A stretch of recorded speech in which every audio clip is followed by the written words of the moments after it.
What up, though? Welcome back to The Bottom Line. It's your boy Eazy, my boy Nick Leach. We are the Woodward Sports G League team. We're kind of like Jalen Green. We might have a future in this, you know what I'm saying? We might be do okay. What up, though, Nick? What's happening, my brother? Merry Christmas to everybody out there. Holiday was awesome, and I know you enjoyed it just as much. Hell yeah, man. If you guys don't know, I'm a father. I got a little 2-year-old, and the unwrapping the presents like a new concept to him. So like that was kind of frustrating to watch, like him do like little shreds, like piece by piece. Like just open it. Yeah, exactly. But then like him opening them. The first one, he's 2, so he's like spoiled as shit. He's my mother's first. By the way, happy birthday to my mother. But he's my mother's first like grandchild of her own blood. Mm-hmm. So like he's spoiled as crap, and he's kind of used to like opening presents, but like. He eventually got like started to get a little excited, like oh my god, because it's all his like favorite toy characters. Yeah, that's just my favorite part of Christmas, like just watching him, just like holy crap, you know what I'm saying? Well, it's funny that you kind of bring that up too about opening the gifts. I've noticed like as you get older too, for whatever reason, like on Christmas, like at least I know around my family, like people open the presents like all nicely and stuff, and like don't want to mess up the wrapping paper for whatever reason. But like my whole objective this year was to make sure I just rip the hell out of the wrapping paper and get it open as quickly as possible. Oh yeah, that's me all day. Yeah, you should know that. Act like an animal. Yeah. What'd you get? I got a lot of good things. So you'll see it here. I think on Thursday this week I'm going to wear it. Got a Mo Sider jersey, so you got to love that. Another sweet like Detroit Pistons teal jersey. I know I'm rocking the little Eminem and Detroit Pistons mashup that Bleacher Report did. I was bringing the smoke with the outfits this week, Easy. I know we're on the show all week. Braylon and Ryan are both out for the holidays, so it's you and I all week, and I wanted to make sure I outdressed you every single day. You'll be flexing on me like that. It's kind of messed up. I do want to welcome back Maz, if we can, Alex, sitting there on the couch. I'm just kidding. Maz actually had too good of a time on Christmas evening, and he's currently in St. Clair County. No, I'm just kidding. Maz is enjoying his time. I believe he's going to Jersey. He's right? in New Jersey. He's in Jersey with his family, but the camera was off, and I just wanted to pull that joke, and there it is. So I got to bring my Jersey game. Yeah, you got to step it up this week because I'm bringing the fire the rest of. I already got stuff. I bought stuff specifically just for these shows this week, so I'm bringing the fire to you.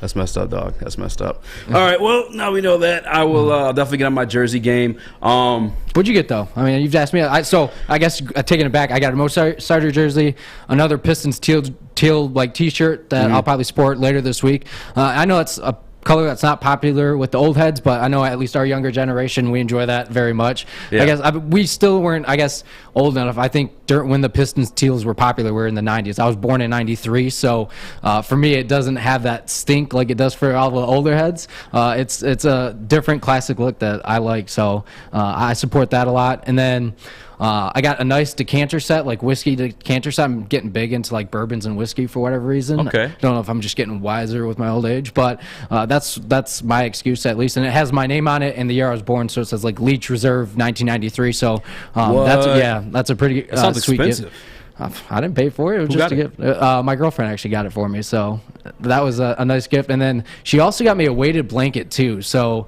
I don't know if you haven't slept under a weighted blanket before, it is life-changing. Like, you feel like people may think this is weird, but you feel like the little spoon most of the night. It's actually a great feeling. Well, I got enough weight on me already. You know what I'm saying? I don't need that. You don't need added weight? I don't need any more weight. Yeah, I'm kind of good on that. I'm set on the weight. But you can bring in that whiskey since you're bringing all your outfits. You should bring that in. We'll try that out Thursday or Friday. We'll bring in the gypsy vodka. I'm going to leave the whiskey at home. There you go.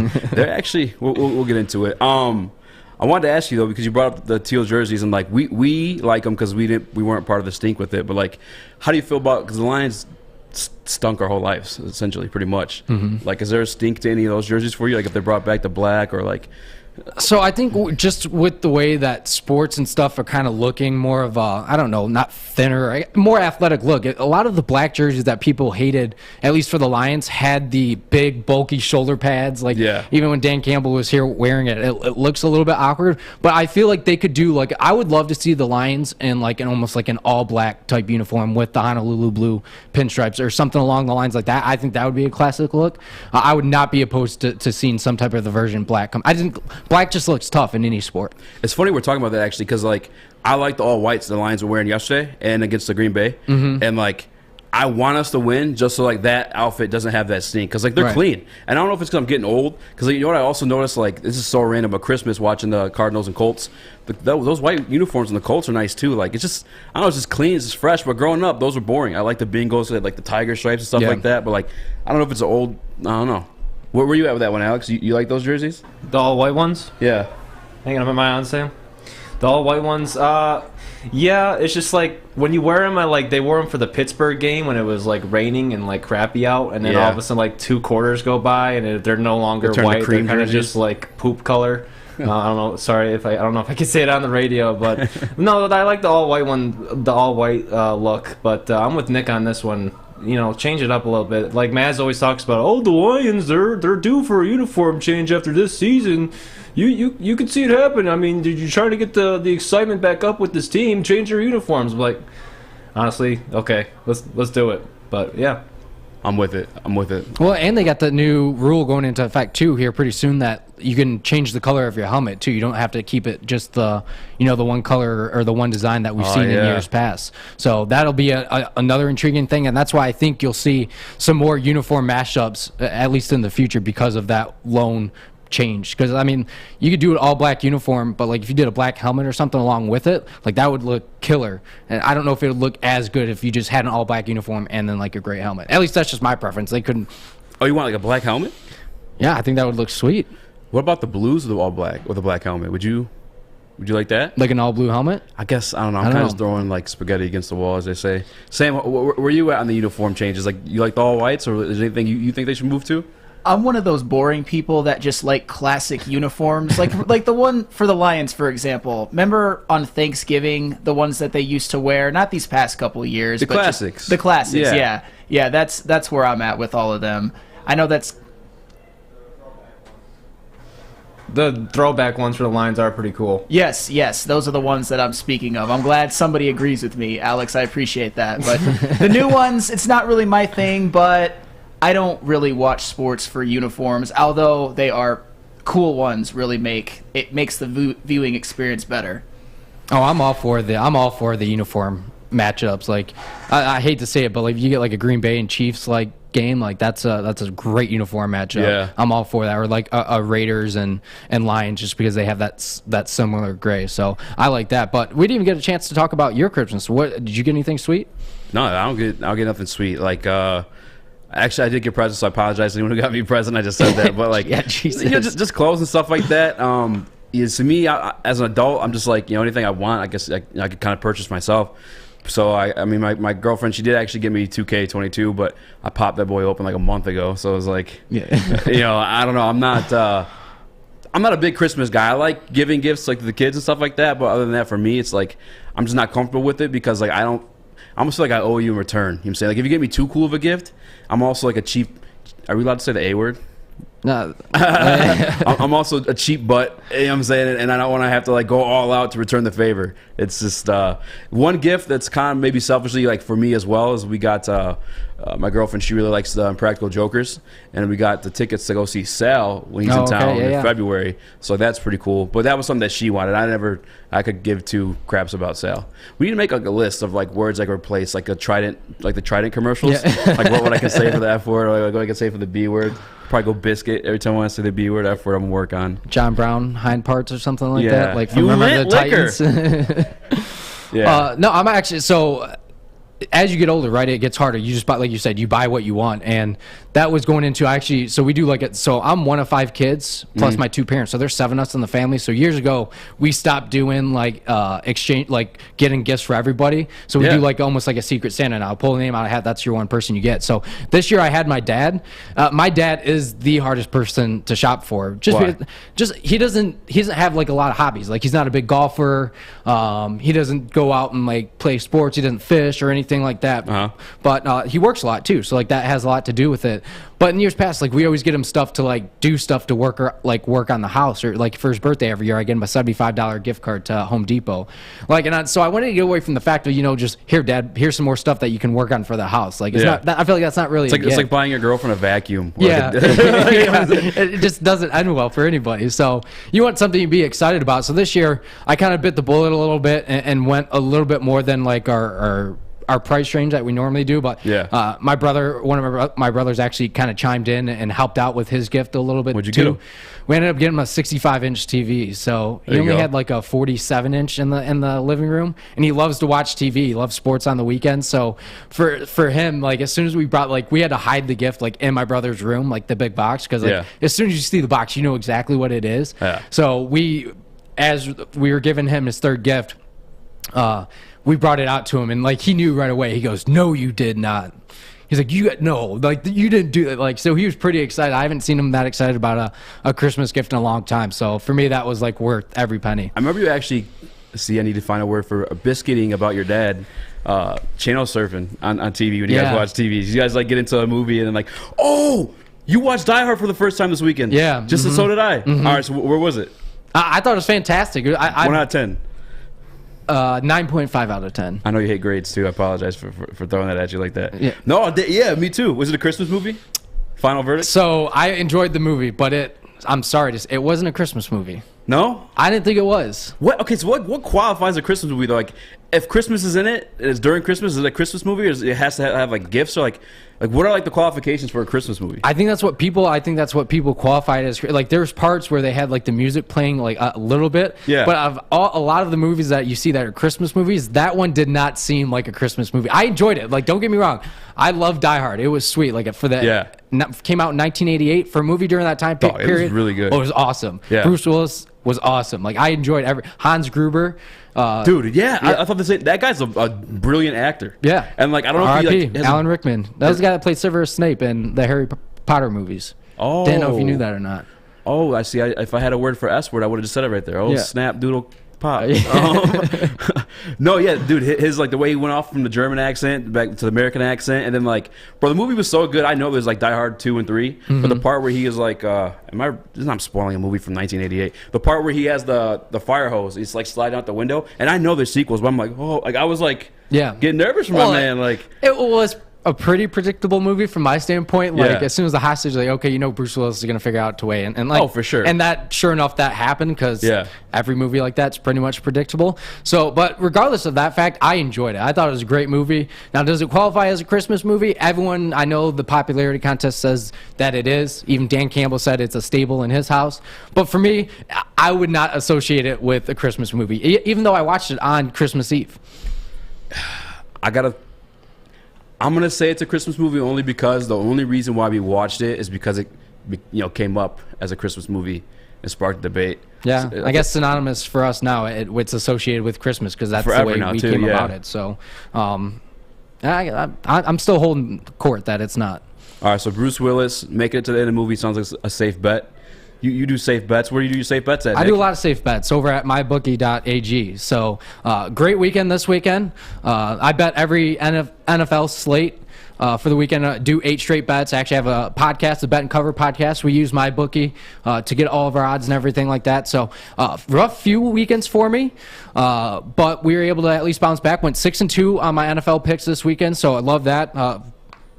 Packers kind of screwed me up this weekend, so didn't appreciate that. But sign up for MyBookie is easy. You can deposit up to $1,000 and get that money double if you use the promo code Woodward. So promo code Woodward, receive up to 50%, matches up to 50% of your deposit. So you can't beat that. Up to $1,000. So I love MyBookie. I've been using it all year long, and I've made my money in my account last all year long, which you have to be happy about that. You can use Bitcoin, you can use Litecoin, you can use all types of credit cards, whatever you want to use. So head over to mybookie.ag, use promo code Woodward, and get signed up today. Fellas, football season is here. It's time to make your grooming experience easy like Sunday morning. Get to Lady Jane's Haircuts for Men. Walk in, relax, watch your favorite team play, and before you know it, your hair will be game ready. Get to Lady Jane's, open 10 to 8, 7 days a week. Walk in anytime. It's wicked awesome. Make sure you download the Woodward Sports app in the App Store and the Google Play Store today. Take Woodward Sports with you wherever you go and listen live on your phone or mobile device.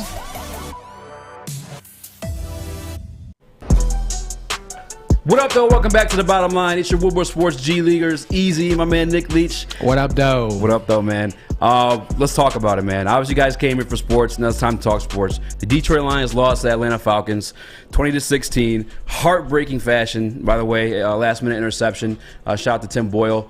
What are your takeaways, Nick? They hung in this game. I mean, once you saw Tim Boyle was getting the start, Jared Goff was out, and not just like it's safe to say that the Lions have had a little bit of momentum as of late, and you saw that too. I guess the big news leading into this, we lost Amani Oruwariye going into this game, so that's been a huge piece on our defense. A guy that I thought was actually going to be a Pro Bowler this year. That was only my kind of one snub. Not that I really care about the Pro Bowl; it's a popularity contest to begin with. But overall, Lions played a tough game. Thinking about it, you think of the Atlanta Falcons as like a 4-10 football team. Like that's kind of how I was like, and then you look at the record, like they're actually a 7-8 football team. That surprised me too. I thought they were worse than they actually were. Yeah, I think that's a narrative that a lot of people think. But for the most part, you have to like what you saw from the play calling for the most part. A lot of unique designs again. My only one thing, I thought maybe we'd see Craig Reynolds a little bit more, but they still used Jamal Williams quite a bit. I mean, he had 19 carries for 77 yards, so he was averaging 4.1 yards a carry, so it wasn't bad there. We did see Craig Reynolds towards the end of the game a little bit more, I thought. He had that huge third down run that he ended up getting stopped, and which led to the Lions kicking that field goal. All right, Tim, am I crazy? Did he get screwed on 2 times on those third down runs? I feel like there's 2 third down runs where he hit the first on the line and they stepped it back and was like in inches or whatever. Yeah, I mean, it's spotted the ball. I mean, you want to see it in convincing fashion, but I'm not going to sit here and complain about spots or anything like that. They had their chance. They had at the end of the day, they had an opportunity to win this football game, which that's all you could ask for out of this team, especially when you have a backup quarterback. You've got your lead cornerback was out the game. So overall, I thought for the most part it was a great performance by the Lions, but unfortunately you had your one turnover that cost you the game, and that was the Tim Boyle interception at the end. It just seemed like the pressure was almost too much for him. He just didn't see the linebacker sitting right over the middle. You knew he was going to go Josh Reynolds or Amon-Ra St. Brown, and I know we'll talk about St. Brown in a minute because what a blessing he's been. But for the most part, I enjoyed that game. It was entertaining. They kept it close for having a backup QB in there. I mean, I don't know if you had the same feelings towards it, but no, that's a big thing for me too. Is like, I mean, you go back to Tim Boyle's first start in the Cleveland Browns game. It wasn't really entertaining. It was a very boring game. He played very ugly style of football, and like the Tim Boyle we saw like yesterday was a Tim Boyle I actually expected in the Browns game, but I didn't factor in the fact that that's his first week back returning from IR. Yesterday it looked a little bit better. Obviously he made a huge mistake in the fourth quarter, but ultimately, there's no such thing as moral victories, but you got to be happy when your team's going in without their starting quarterback, their starting running back, 2 starting receivers, Cephas, who's the other guy we had in the beginning of the year too? Tyrell Williams. What did you say? No Hawkinson, the tight end. And then we ended up losing Jason Kapenda. Like, for that to be what it was, like, it's fantastic, man. And the other thing too is, losing Kapenda, the guy who replaced him was our 6th-string tight end. I think it's like Zach something, some crazy last name. Actually, I wrote it down here somewhere. Let me find it for you. But for us to be in that game, and granted, like we said, we thought Atlanta was worse than they were looking at their record, but like you got to be somewhat happy with that, especially considering like Tim Boyle's first performance. Like it restores faith in the coaching for me, because that was the one thing that is the biggest question mark. We knew there wasn't talent. And we had the biggest question mark in coaching all year because obviously it's a terrible record. But, like, when you're competitive in there, and I just named off, like, stars missing from the offense. Pro Bowl center and Frank Ragnow, but also the defense. Like you said, Oruwariye, Okudah. There's just so many things going on and, like, holes being plugged in. And the fact that these guys are trugging through it and they're still pumped up, ready to amp up, like, for these games and to win them and actually compete, it's going to be tough sledding next year. We're not going to be perfect again, but these guys are battle tested. They're ready. Yeah, I mean, they're playing football. They're playing hard-nosed football out of a lot of guys that honestly were probably practice squad players on a lot of the teams and the organizations. I mean, no disrespect to them whatsoever, but at the end of the day, a spade is a spade, and they're going out, they're performing. They're trying to get a job for next season or potentially from another team. I mean, George sat on the BDE show one day, and he sat there and said, "Is like, you're always trying to make sure that you're a step ahead. Is like all these other teams are always looking at you. So you love to see the physicality that they're playing with, and just the one thing that's kind of hindered this Lions team all this year is just kind of stalled drives in the red zone. So they're last in the NFL when it comes to the conversion rate of the TDs. They're going at 43.24%. Conversion rate for touchdowns while in the red zone. So obviously that's a spot that you want to see improve next year. That has to improve. There's no doubt about that. And I mean, over their last 3 games, they're only 22% of conversion rate while in the red zone. So that's just I think that kind of gets down. We've kind of figured out the play calling a little bit. Before getting to the red zone is now getting creative. Again, if you have a TJ Hawkinson there, you have a DeAndre Swift, maybe those numbers aren't as low. But all in all, you still don't want to. I would have been okay with the win here. I know a lot of people say, "Oh, it's perfect. They played a great game, got confidence up, and you got the loss." But for me, I would have been either okay with either a win or a loss. I mean, they played tough. I mean, the turnover they got late in the game. I know a lot of people were talking about like why sit there and kick the field goal with I think like 2 minutes and 30 seconds left. But for me, you had all 3 of your timeouts, and we've seen what this defense has done time and time again. Like, they come out big, and they did. And they gave Tim Boyle and Lions a chance to win the game. And just that one error, one mistake. Truly, that was really his only one big mistake he made all day, just came at the most costly point. And he spoke at it in the post-game presser, too, like, kind of due to a little bit of his inexperience. And, like, it may be an excuse, but that's also, like, true, And it is what it is, man. Like I said, ultimately, I'm happy. I do want to ask you this, though, because we speak on how Dan Campbell has his team constantly motivated to still win games despite what the record is and how late it is in the season. But and then I'm just bringing this up. I'm not bashing Dan Campbell. I'm just saying, like, is it possible that at the same time, because these are undrafted free agents, these are practice squad refugees, is it possible they're playing so hard because they're all trying to keep their spot in the NFL or make it to the league, or do you think it's truly like Dan Campbell's like motivation and coaching? Like, I think it's the motivation. Is it fair to question that? Well, no, it's fair to question it, but my whole thing is it's the players around Dan Campbell, the ex-players that are coaches. You got Antoine Randall L., who's your receivers coach. You got Deuce Staley, Aaron Glenn. Like, a lot of these guys played in the NFL before, and they know what it takes to kind of keep these guys motivated. And so obviously Dan Campbell's a motivator of men. There's no arguing that.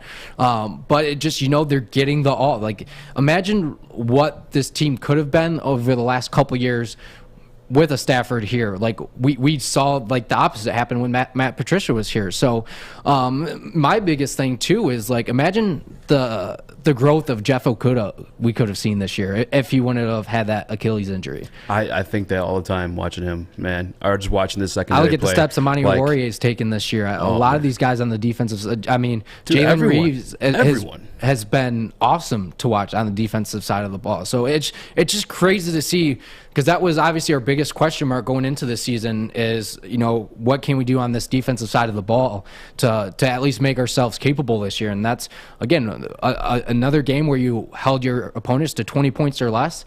And then you had the injuries on the offensive side of the ball, but I mean, that's still, like, that's another cap another feather you can put in your cap to kind of build going into next season. Yeah, it's crazy because, like, and I don't know if I'm like just got the Kool-Aid colored blinders on when it comes like to evaluating this team, but like I just have so much confidence in it all after watching yesterday and the Cardinals game too, because like not only do you have Dan Campbell and Aubrey Pleasant and having these guys like going and doing well, but like you also got to think like Brad Holmes selected these guys. He picked these guys, each and every one, and we have like one of the biggest guys campaigning for like the #1 draft pick in Neil Rule, which I'm not gonna be mad at. I'm not gonna refuse the #1 draft pick, but like at this point, after like seeing what I've seen this year, I'm not tripping really over that. Like I have faith that Brad Holmes is gonna make the right pick. I have faith that Dan Campbell and his staff are gonna be able to coach him up to his best ability. Like, and that's beautiful, man. Like there's so much like I'm just excited, especially Brad Holmes. Like Amon-Ra St. Brown, a 4th round pick. He just tied Calvin Johnson's rookie record of receptions in franchise history. Like, that's a 4th round pick in Amon-Ra St. Brown. And I love this kid, man. Here he goes, his last 4 games. 10 receptions, 86 yards and a touchdown. 8 receptions, 73 yards. 8 receptions, 90 yards and a touchdown. And then yesterday's 9 receptions, 91 yards and a touchdown. Oh, and by the way, since Ben Johnson's kind of installed in the game plan now, running the football too. Well, he had 19 yards yesterday. Yeah, 2 carries, 19 yards, and that was one of the things that I talked about. With that creative play calling, is using him in different situations like that. That you're giving the offense or the defense a different look that they're not used to, and he can be. I mean, we've seen it. Look at around the league. Look what Deebo Samuel's doing with the 49ers. Look at Cordell Patterson with Atlanta. Yeah, and the defense were actually kept him in check yesterday. So starting to get more creative in that aspect. I mean, you're seeing it across the league, so it's good to see the Lions are kind of catching on to that trend a little bit more. Yeah, man, it's a 4th-round pick. Well, you even look at the start of the game. Levi Onwuzurike had a huge stack in the opening drive for McNeil Atlanta. Went too. Yeah, and he's supposed to be a run stuffer. Yeah. So like that, you're getting contributions up and down the board, and that's what that's why the draft pick doesn't really bother me that much. You look at the Jaguars, who had the number 1 pick last year. Guess who's sitting in the number 1 spot to have that number 1 pick again this year? The Jaguars. So just because you get the number 1 pick doesn't mean it's necessarily going to change your outlook going into next season. So for me, like you just said, like I have full faith in Brad Holmes. I mean, year 1, you're getting it up and down the board with everybody that you've taken. It's crazy. I'm looking at the draft class right now, and shouts out to Alex putting up the draft order up there. I'm looking now. I'm kind of evaluating teams I might want to try out with. Shout out to the Giants and the Jets though. Like they have 2 first-rounders all in the top 10. That's beautiful. I'm kind of jealous of that. But again, I'm confident in Brad Holmes and what he's able to do. But let me read off to you this draft class real quick once I remove this ad. But you have Penei Sewell starting. PFF's been ranking them top 10 almost every single week. We have to go to a break here soon. I'll rush through it, though. But Levi Onwuzurike is starting. Now, you could say it's because we're thin maybe at the inside tackle position, but it is what it is. Aleem McNeil starting. Iffy, now back from injury, starting. He got a big play made on him by Kyle Pitts, but Kyle Pitts is an absolute freak. That's not an easy assignment at all. You have Amon-Ra St. Brown, which you brought up, a 4th-round pick. Freaking Derek Barnes with a sack yesterday as well, 6th-round pick. And then Jamar Jefferson, the only guy not doing too much, but again, that's a 7th-round pick. Yeah, but when he came into the game against Pittsburgh, he did some damage before he got hurt. 40-yard run. Yeah, so I mean, and then you look at you see D. Smitty putting in the YouTube chat. You got guys like A.J. Parker, Jerry Jacobs, like Riley Patterson. The kicker you pulled off the streets. Yeah. Out of Memphis. Hasn't missed a kick yet. Hasn't missed a kick in his NFL Knock career. on wood. So, I mean, we probably just jinxed it right there. So, they're finishing the season on a strong suit. And that's what you want to, 1, build the confidence of a lot of young guys that are playing right now. And 2, get you, people are going to say, oh, you're already drinking the Kool-Aid for next year. Whatever. I'm going to gulp it down because it's just the way, like, so much has changed over the last few weeks, it feels like, that it's time to maybe get excited about what the future can hold for this organization. And we have some breaking news in the chat. Someone says Reynolds on the COVID list. Now, I don't know if they're referring to Josh Reynolds or Craig Reynolds, but if whoever who threw that in there, if you could update us on that one, that is interesting. But I do like to say, I just named off a lot of draft picks that are contributing to this team, but there's also a lot of draft picks in the past that are no longer on the team or contributing to the NFL in either way. They have no job. You know what they can do though? If they need a job, it's cold out. Get a new career. Start a new career at Northwestern Tech. Become an HVAC specialist. Start a new career by visiting northwesterntech.com. We'll see you back shortly. Okay, you thirsty little spin goblins. I want you to pedal into the next dimension. Spin it! Spin! Spin! Uh-oh! Carmen's falling behind. Let's give her the hiss of shame. Spin! Spin! Spin till you bleed! Don't ride the bike of shame. Come to Planet Fitness and find your own lane with tons of equipment, free fitness training, and no hissing. Join today for just $10 a month.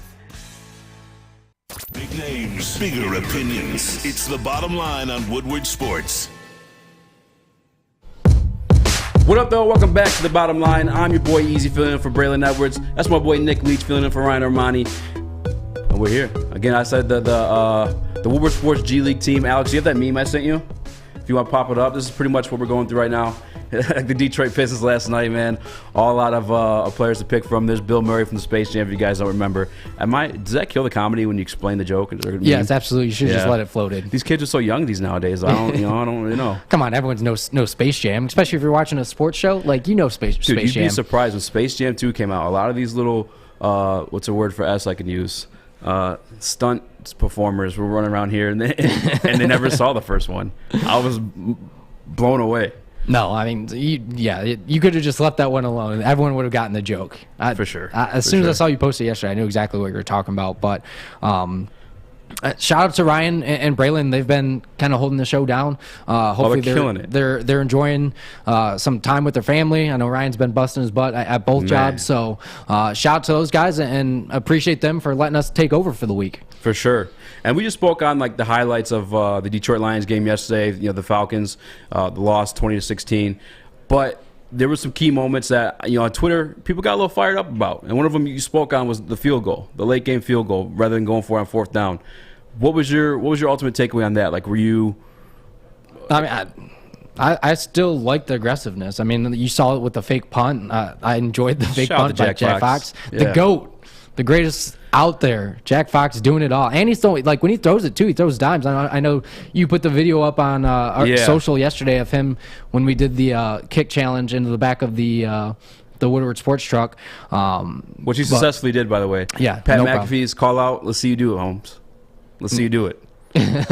But no, it's Jack Fox has been great. I don't mind the aggressiveness. He could go for it on fourth down from anywhere on the field at this point during the season. For me, it keeps it exciting. You're not laying over and kind of just falling flat. So I got no problem with it whatsoever. Yeah, but coaching, it's like a chess game at times. And what was so brilliant about that call that you spoke specifically, the Jack Fox fourth down call, is like, we were fourth and inches before that, getting ready to go for that, and then we had the false start. Yep. And I don't know whether that was. I think that could be some of the key moments too. 6 false starts yesterday, but other than that, it looks like we're down our dumps. Like, oh damn, we can't go for it on fourth down. Now we have to punt it. Joke's on you, mother effer. We have Jack Fox. I need anybody in the chat, give me some translator words for these words I want to use that I can't say. But no, that was just brilliant coaching. I think another key moment to call on, would be the third down miss in the end zone, like you spoke on earlier too, with Tim Boyle. But like, how harshly are we judging him? Because it is like only a second start. He didn't play a lot in college. It's kind of like amazing that he even made it to the NFL. Like, are you rough on him on that? Like, no, Tim Boyle, he kept you in your game. That's all you could ask for a backup QB is give your team a chance. He did. Ultimately, it kind of fell on his shoulders when he threw that interception at the end. But the like I said, the play calling was great. They actually let Tim Boyle throw it down the field. I know when he played against Pittsburgh a few weeks ago, it was all dink and dunk, or excuse me, against the Browns, it was dink and dunk.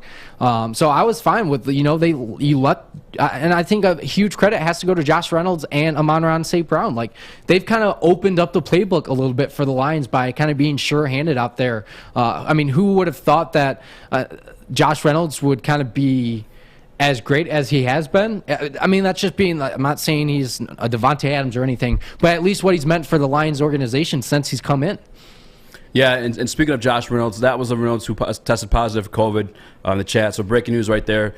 Detroit Lions wide receiver Josh Reynolds, who kind of some are giving him the credit for bringing back this offense and bringing it back to life.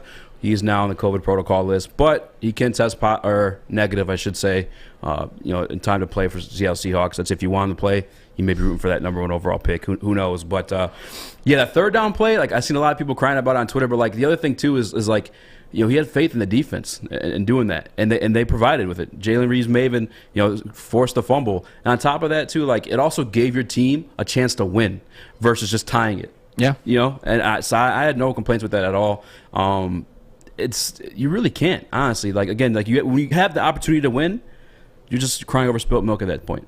And I actually did it. I cried 2 weeks ago when I first win against the Vikings when he had that bonehead fourth down play. I don't know if you remember. I was on Twitter acting a fool about it. But then, sure as heck, I called myself. We won the game on a game-winning touchdown. Well, I mean, a lot of people don't know you yet, but you like to flip your script a little bit here and there. I think the last time we did one of the shows together, you were calling for Campbell's head. You were super upset with them. No, I was mad at golf. Oh yeah, that's who it was. Yeah. And then you flipped the script and said, like, no, I think Goff, we can build around here and stuff like that. Whoa, I didn't say that. So anyone that knows Eazy, he goes off his emotions a little bit. Whoa, time out. I never said we could build around Goff. No, I'm just saying you wouldn't be opposed to keeping him here this upcoming season. We have to, man. It was like $17 million cap or $27 million cap hit. $30 million. He's here next year, regardless whether we like it or not. You're angry though. Yeah, I'm angry, man. This dude, man. It's because he's making more than both of us translated combined. Words. Dude, yeah, man. He could sponsor us. Jared Goff. We talk nicely about you. Just pay for it as an ad read. We'll do it for you, man. But one of the other key moments I put in here that I wrote down in my brief notes before the show was losing Jason Kapenda. And I spoke on it briefly in the segment before, but that's huge because, like, you know, if you look throughout it in the season, like, he's been, you know, extra blocking. He's caught a touchdown, I think, 2 weeks ago. Or no, yeah, against the Cardinals even. That was his first touchdown. And, like, we don't have a second fullback on this roster. And the guy that filled in for him, again, was, and I'll find his name because it's going to bother me now. Maybe I don't have it up here. But the tight end is literally our 6th-string tight end, filled in for him and got hurt too. Both knee injuries. We don't know if Kapenda's going to be back. Dan Campbell spoke on it last night. Just key moments, I guess, that ultimately, you know, factored into the game. But, again, you can't be mad you can't be mad at all, actually. No, I mean, they were moving the ball at the end of the game, too. It's not like they just – it wasn't – you didn't see a lot of the, you know, just give it up and run for it. And what a blessing Craig Reynolds has kind of been. I mean, he had a couple of third down calls. They called it on 3rd and 5. Like, this would have been a time earlier this year that I was like, why are we just running on 3rd down every single time? But, like, Craig Reynolds, Netflix, as people are calling him, he knows how to make the first guy miss. And Jamal Williams, he had a few good runs yesterday. But I can't imagine that they're going to re-sign Jamal Williams with DeAndre Swift here and just what we've seen out of Craig Reynolds this past few weeks as well. Yeah, I got a question too, because we were speaking on these guys stepping up. You know, the what I like to call them, the practice squad refugees, because they're from all over the place. But you know, looking at Amon-Ra St. Brown producing as a 4th-round pick, a lot of people want that receiver, Drake London. And I'm flipping the script on you a little bit here. I apologize, but a lot of people want us to draft these receivers first round. Drake London's like there. We have that late first round pick. Like, how are you feeling about, like, just passing up on that and going defense again this first round over another receiver? Are you talking about, like, with their first pick? The second first pick. Oh, like the Seattle Rams pick. Or, yeah, the Rams pick, yeah. Excuse me. Yeah. I don't think they can do too much wrong. I don't. You could bolster the defense. You could go get a receiver. You could even take a quarterback. I'm not going to sit there and try to nitpick it just yet. I know that we got plenty of time until draft season gets here. I'd like to see where that pick ends up, and we won't know until the Rams season's done and over with. So I don't really want to focus too much on it right now. What we've seen out of the receiving core, it's actually been quite impressive. I never thought you would see something like this. I mean, Josh Reynolds is somebody that Goff trusts, and we've seen that in the last couple of weeks. I mean, granted, you get rid of the loss against Atlanta, and then you were 2-1-1 in your last 4 games. So even being 2-2-1 your last 5 games, like that's not terrible for the roster that's being put out in front of us. So it will be interesting to see what they do. If they go receiver, fine. I'm cool with it as long as it pans out. I think that's kind of the Lions fans. At least that's my personal opinion. Is I just want these draft picks to work. I don't care who it is at this point in time. I know you're big. Kyle Hamilton, you want them to take with their first pick. Oh yeah. So I just want the draft picks to work out. Yeah, I only ask because they're talking about it in the chat right now. They're kind of complaining about. They want more receivers, but I'm looking at the production from our receivers as of late, and it took them a while to get there, but I think some of that was Dan Campbell adjusting to the play calling. Jared Goff, obviously we knew he wasn't willing to throw the ball further than 5 yards down the field at one point. But, like, I'm kind of sold. Can Amon-Ra be a number 1 going forward? Is he a number 1 receiver in this league? It's tough to say, but I think looking back and I mean, not saying, again, I hate to bring up Devontae Adams again, but Devontae Adams wasn't a first-round draft pick. When was he drafted? He was drafted in the 2nd round in 2014. So, like, those picks can come from wherever. I don't think there's any need to really get hung up. If I fully trust Brad Holmes, especially like we've talked about already a bunch on the show, is I trust Brad Holmes to do what Brad Holmes is going to do. He's getting contributions up and down the board. We're bringing in undrafted guys that are contributing. So whatever he wants to go with, I'm fine. I mean, he's getting paid that money. I'm not. So, like, that, he's doing his job. That's not my job to kind of figure that out. Yeah, and, like, the production that we're seeing, you got to remember, too, like, these guys are already thin versus when we had Cephas, and then we had Tyrell Williams even before that.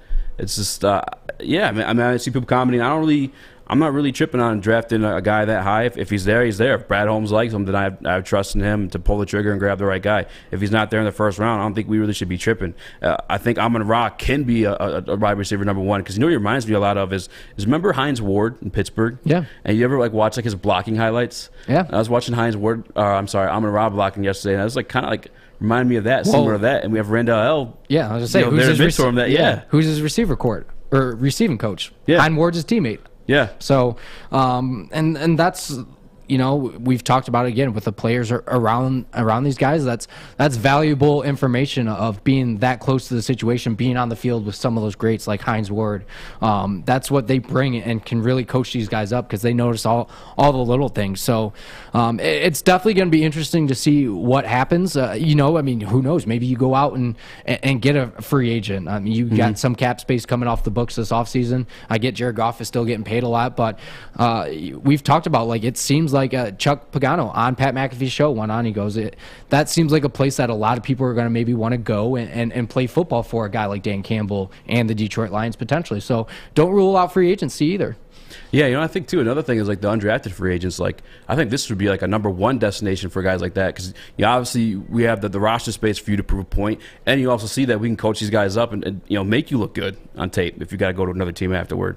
But I'm trying to think right now too. I'm trying to think, like, is there anyone similar to Amon-Ra in the league right now that's a wide receiver one off the top of your head? No, I mean, it's hard to. I mean, you maybe call it Chase Claypool, but Chase Claypool's a little bit bigger. Yeah, a lot bigger. I'm just. It's hard to look at it from that standpoint too, because he's so you don't. young too. No, it's not even that. It's just you don't really have a threat of a QB throwing to him, right?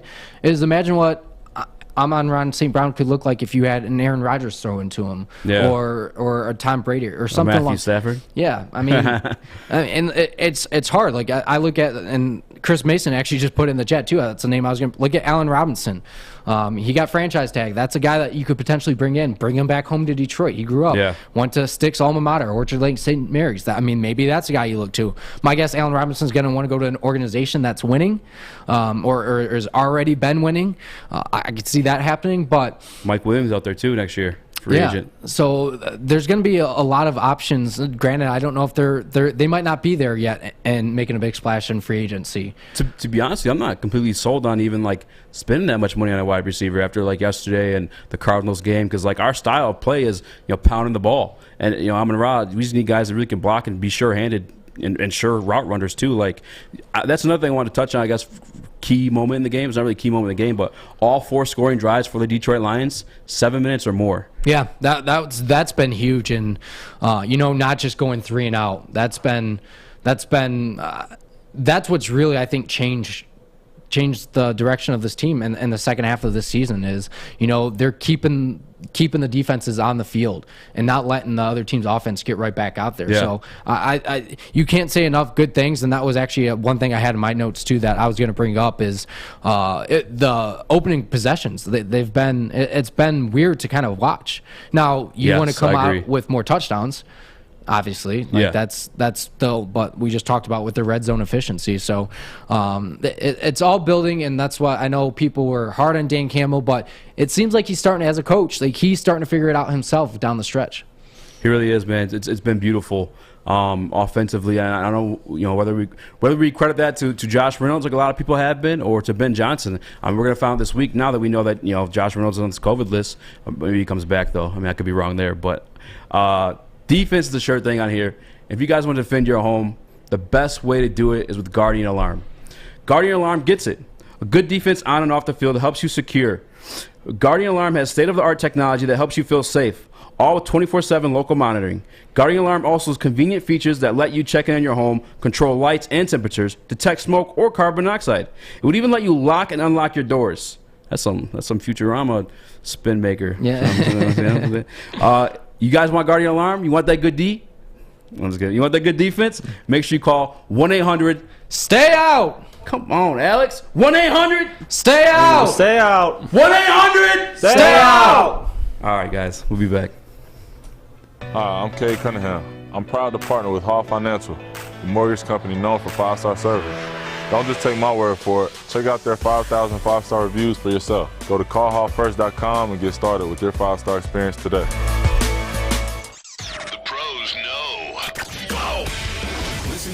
through Friday for Big D Energy Live on the Woodward Sports Network with Stanley Cup champ Darren McCarty, former Lion Joik Bell, and the silky voice of Neil Rule. What up, though? Welcome back to The Bottom Line. I am your host, Eazy, filling in for Braylon Edwards. To my left, my boy Nick Leach, filling in for Ryan Armani. Nick, have you felt nervous yet today? Nervous? No. I'm kind of just chilling. No, you're my boy. I've done a lot of these live shows here with you, so yeah. It's been fun. I soak in the experience, so bring it on. I like the energy. Me too. I kind of been chilling. I just realized, like, we're on like the biggest show on the network right now. It's kind of like hasn't really felt like it yet. We're just kind of just doing our own thing. We touched on this a little bit before we went to the break. The recent offensive success of the Detroit Lions. One, since Dan Campbell taking over as play calling. We've heard rumors of Ben Johnson's been a big key part in that. But recently, even last week, when it went back to if there's ever a COVID situation with the coaches, it sounded like it would be Deuce Staley stepping up as a head coach. Now, I wonder if that makes him a candidate for the offensive coordinator position next year. What do you think about that? Well, I honestly don't think they're going to do anything. I think they're going to stand put with Anthony Glenn. Really? I don't see. I think this organization is sick of spending money on people that aren't here any longer. So to come in and make a huge change with an offensive coordinator, I get Anthony Glenn hasn't really panned out to do what exactly you were looking for him to do. But doesn't mean he's just kind of sitting by and watching everything go to the wayside. The offense has been performing. I get he's not the one calling plays, but he still has an effect on the offense. Like we've talked about, they are kind of a run-heavy offense first, and that's been Anthony Glenn. You saw his time in Los Angeles with the Chargers. That's what he did with Austin Eckler and things like that. So as much as I was ready for a switch I just let this core kind of stick together, and I think Anthony Glenn's part of that core that you let stay here. I'm kind of blown away by that answer. I don't really know like what his role is currently. Like I know he like on paper, he's the team's offensive coordinator, but what's he doing since having the play calling relinquished? And is he, I guess, is he willing to follow like Dan Campbell's suit of like what he wants done? And like, is that even going to work if Dan Campbell's already successfully doing it now? Like, would that be even something he wants to let go since he's kind of been, I guess, tinkering with it, and we're seeing different looks and again success with it? Because like yesterday was our backup quarterback doing that stuff. It was Tim Boyle. Yeah, but that's part of having to adapt around the league. I mean, there's tons of coaches. Like Bill Belichick probably wasn't the same coach when he first came into the league versus what he did now. There's a lot of older coaches that have been able to stay in the league because they have to adapt to changes. Like, a lot of it back in the old days was smash mouth, run the ball football. Then you had the air it out type offense says come into the league. So like that's all people that have to adjust to. And I get the sexy thing to do is, go get yourself a young offensive coordinator like a Kellen Moore, what he's doing in Dallas. Like that's a sexy thing to do, but I just don't know who else. I mean, you're going to bring in. I just kind of let the guys get their footing, and it's only year one. Like let everybody kind of just figure this thing out together. That's my opinion on it. I don't mind if Anthony Glenn's back next year. Yeah. I'm just not really sure of like, if he'd be able, like, I guess we're calling him Anthony Glenn. Anthony Lynn. Yeah, Jesus. Oh, you said we're. Yeah. We ain't French. Yeah. You said we. No, but like I don't know. I don't think I can see him coming back because again, I don't really know what his role is, and I know prior to this too, he didn't want to come back to coaching. He wanted to take a year off, and then he comes back to coaching, and then kind of as a guy with more experience than Dan Campbell, has his role like revoked from it. And I don't think Anthony Lynn's like a diva type of guy, but he's also expressed, he wasn't happy with it. It wasn't something that he was like fond of. I guess I don't see him coming back. As terms of candidates replacing him, I'm kind of cool with keeping it in house because I like back to what you said. I kind of like what we're building. I'm not upset with it. We've actually seen it grow. We've seen things change. We've seen Amon-Ra in the backfield taking runs, which is like I love that. It's a different look. If you look at Kyle Shanahan's one of my favorite teams to watch is the 49ers because they're so creative offensively. Because they'll give you the same look, but they're doing something different out of it every single time. And just, the defense doesn't know what to expect at times. I love when they put Deebo Samuel. He's like one of their leading rushers in the second half of the season. And if we're able to create something like that with Amon-Ra, I'm down for it. There's another thing too, is out of the backfield, those guys aren't getting doubled a lot. It's kind of hard to double, a running back. I think that's part of the reason why DeAndre Swift used to, get off so easily earlier on in the season before he got hurt. But I'm kind of cool with keeping it in-house.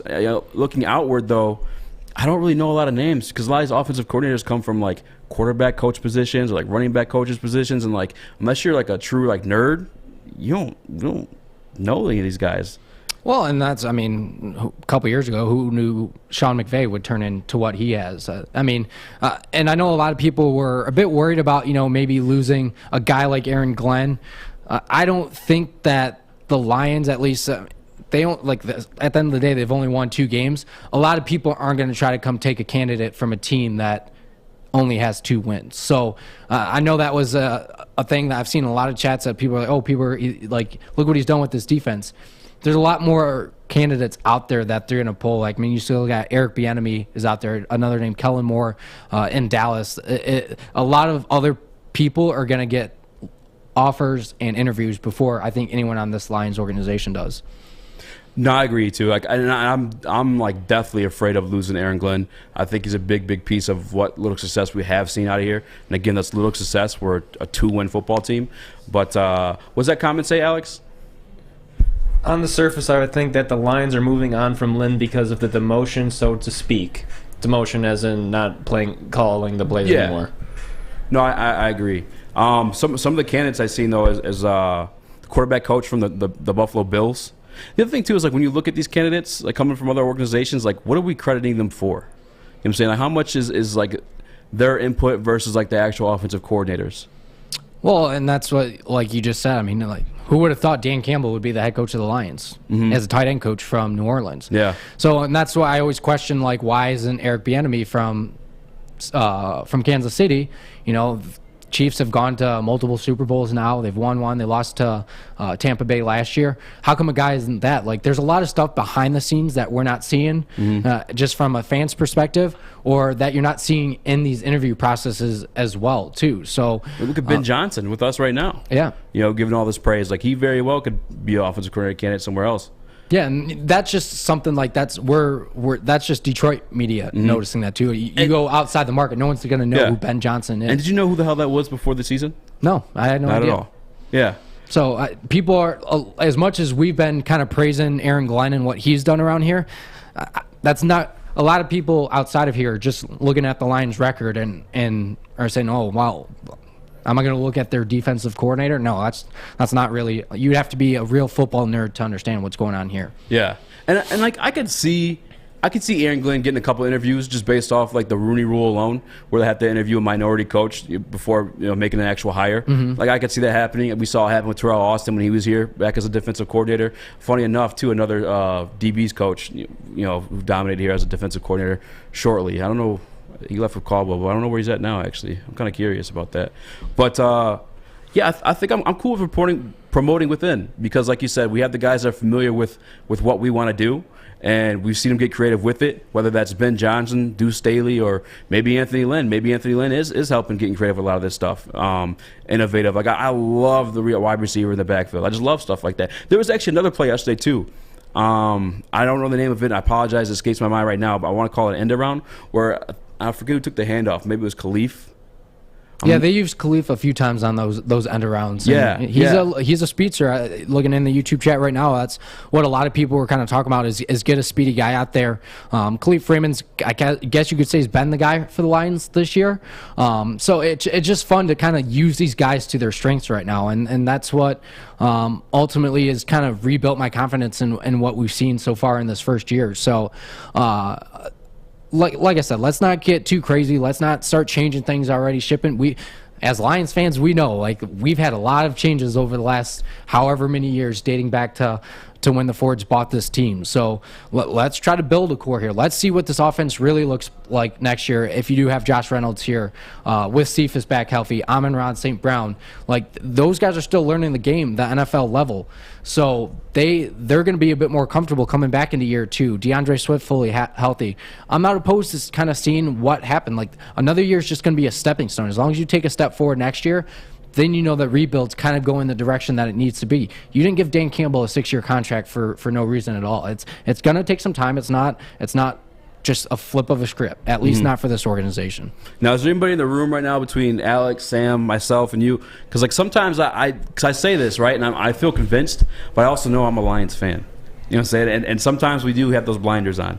You know, I think before the season you were speaking kind of about some wins coming our way maybe, and like I get it. We're like homers at times. Like, are we talking crazy? Like, should we not promote within because we are a 2-win football team? Like, what do you think, Flannel Sam? I mean, is your mic on? Just make sure. Oh, it's on. Yeah, it's on.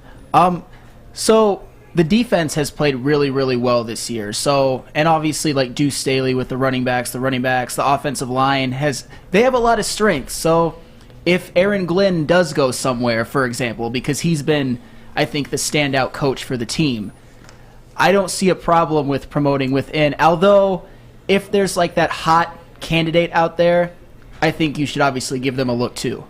Yeah. The other thing too is like offensive coordinators. That's what we're kind of talking about. Is like you look around, no one's gonna hire laterally to come to the Detroit Lions when we have like nothing truly to build off of offensively except for our offensive line. Yeah, I mean you could say that, but Deuce Staley made the lateral move to coach the running backs from Philadelphia. So for sure, but that's like there's also coaching change there as well, though. You know. Yeah. So it's kind of like he was out either way. Yeah, I mean, I just for me, it's just like let's not.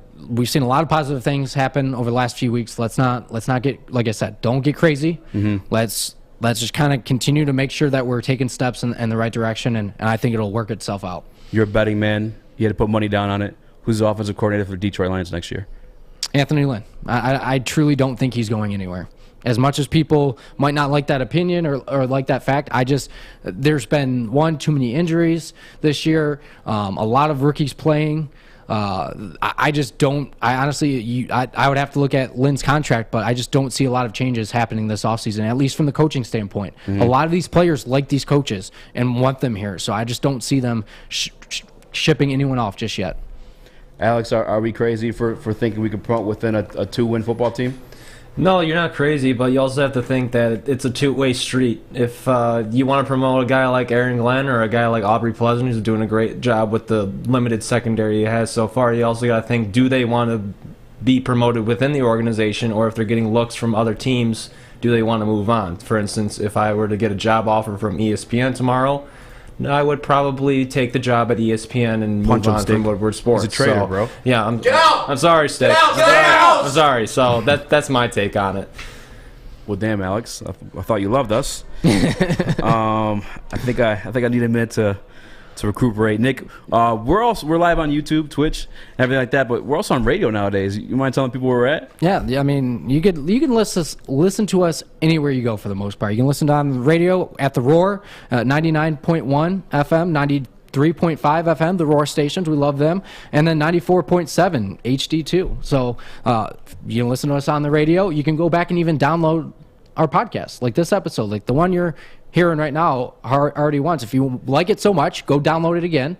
You go to Spotify, you can go to the Apple Play Store or Apple Podcast, you can go to Google Play Store, Google Podcast, anywhere you go, you can find us there. Follow Woodward Sports on all socials. And then Alex, I need a minute after you hurt my feelings. We can just go to break real quick. I'm serious. I'm looking to bring on another HVAC tech right now. We are recruiting 5 to 10 techs a month. We're looking to grow and expand. Every new tech we hire is from Northwestern Tech. The hands-on training is fantastic. They're always my first call. We love hiring Northwestern Tech grads. They come out trained and ready to work. Our program is only 10.5 months, and our next classes are starting soon. So why wait? I'm looking to hire a graduate of Northwestern Tech. Northwestern Tech. Northwestern Tech. Northwestern Tech.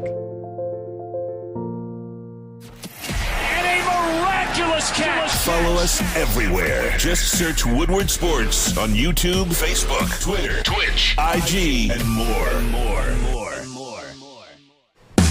What up, though? Welcome back to The Bottom Line. I'm your boy Eazy with my co-host Nick Leach. We're in the building with Flannel Sam, my man Alex in the producer booth, or TD booth. Did we ever decide, are you guys called producers or technical directors? We're technical directors. Technically technical directors. That's cool. Nick, we're talking about hiring a possible offensive coordinator from another team. So let's talk about some other teams. Let's talk about the NFL yesterday. So I thought the NFL slate was awesome yesterday. I mean, you had your couple blowouts. Having won football on Christmas again this year was a lot of fun. Saw a couple good games there. But a few of the games that stood out to me was, one, the Baltimore Ravens and the Cincinnati Bengals game. Just from the standpoint of what Joe Burrow did, threw for 525 yards yesterday. Fourth most in NFL history for a single game. So that was insane to watch. Would have had 5 touchdowns, but one got overruled at the end of the game because the ball actually hit the ground. So, and I knew that kind of was going to happen going into that. Wink Martindale, the defensive coordinator for the Ravens, kind of said coming in the game, like, oh, are you going to double Jamar Chase? What are you going to do coverage-wise against Joe Burrow? And Martindale said, like, no disrespect, but one, Jamar Chase isn't Devontae Adams. Devontae Adams is one of the top 2 receivers in the league, and he isn't number 2. And then 2, like, Aaron Rodgers is a Hall of Fame quarterback. He's pretty much already got his gold jacket. Joe Burrow's in the second year. So he made those comments, and Joe Burrow kind of took exception to him. He even said in the press conference after, like, were you thinking about that? Like, he goes, maybe. So it was on his mind, and he went out there and absolutely torched the Ravens. No, he did, man. They blew him out. That division is going to be fun to watch come down the stretch these last 2 games because they've been back and forth, back and forth. What is their record, actually? If you do you know off the top of your head the Bengals' record? I believe they're like 8-6 now, if I'm not mistaken. Everyone's like 1 game out between them, the Steelers, and the Ravens, which I feel bad for the Ravens because they fought so hard all year. They've won games with backups. They played close games with Tyler Huntley, who was out yesterday. That division's going to bounce around. It's going to be fun to watch, like I said, come down the stretch. I'm really rooting for the Ravens to make it in, though, because they've just had a bad run of injuries, kind of like the Detroit Lions. Yeah, so you see, Bengals are 9-6. They're obviously taking over that AFC North, which is still up for grabs. I mean, Bengals sitting at 9-6, and then Cleveland are at 7-8. So that division's definitely not decided just yet. Ravens, hopefully they get Lamar Jackson back soon. Obviously, that's one of the faces of the NFL that you like seeing out there. I know the NFL doesn't want to go a playoffs without him, but you got to appreciate what Joe Burrow is doing in his second year, and honestly, kind of still feels like his first year after he suffered that ACL, MCL injury last year. Yeah, it really is, and kudos to him, and kudos to the organization on taking the risk and drafting Jamar Chase over an offensive lineman. They took a lot of flag for it. Everyone's seen the memes throughout the summer, but yeah, here they are. This kid is literally his 4th all-time passing yards in a single game. That's amazing. Kudos to him. I got spinning off that a little bit. It takes a little bit off track, but you know me, I'm a Stafford basher. No, I'm not really a Stafford basher, but a truther. We'll say that. He just broke the record for the fastest to 50,000 yards. I think it was 154 games, if I'm not mistaken. Seeing Joe Burrow do that, and knowing that we're in such a pass-happy league, like, how long do you expect him to hold that record, truthfully? Because you got Patrick Mahomes, I'm sure that's on his tail. I mean, surely enough, Joe Burrow, Jamar Chase especially stays healthy. I figure should be there soon too. Like, I guess, everyone's awarding that accomplishment, saying Stafford, yada yada, yada blase, but it's just a different league. And now there's 17-game seasons too. Like, I don't know, man. I want people to cool down on yards being like a point in like someone being like great. Yeah, but I mean, you still got to go out there and do it. I mean, Joe Burrow went 37 for 46, like 9 incompletions while throwing for 500 yards. And I get a lot of the people out there and say, well, that's stat Padford for you. That's just the way it is. But at the end of the day, like, you still have to go out there and get the job done. I mean, it's by no fluke, and a lot of people are going to sit there and argue like he's 11-4 this year, and you get like he had a horrendous game on Sunday, but the defense stood up and kind of saved his butt. And it'll be interesting to see what happens with him in the playoffs this year when he has to go against a good defense. We know his record against teams with winning records, but so does he. He's not acting blind to any of this.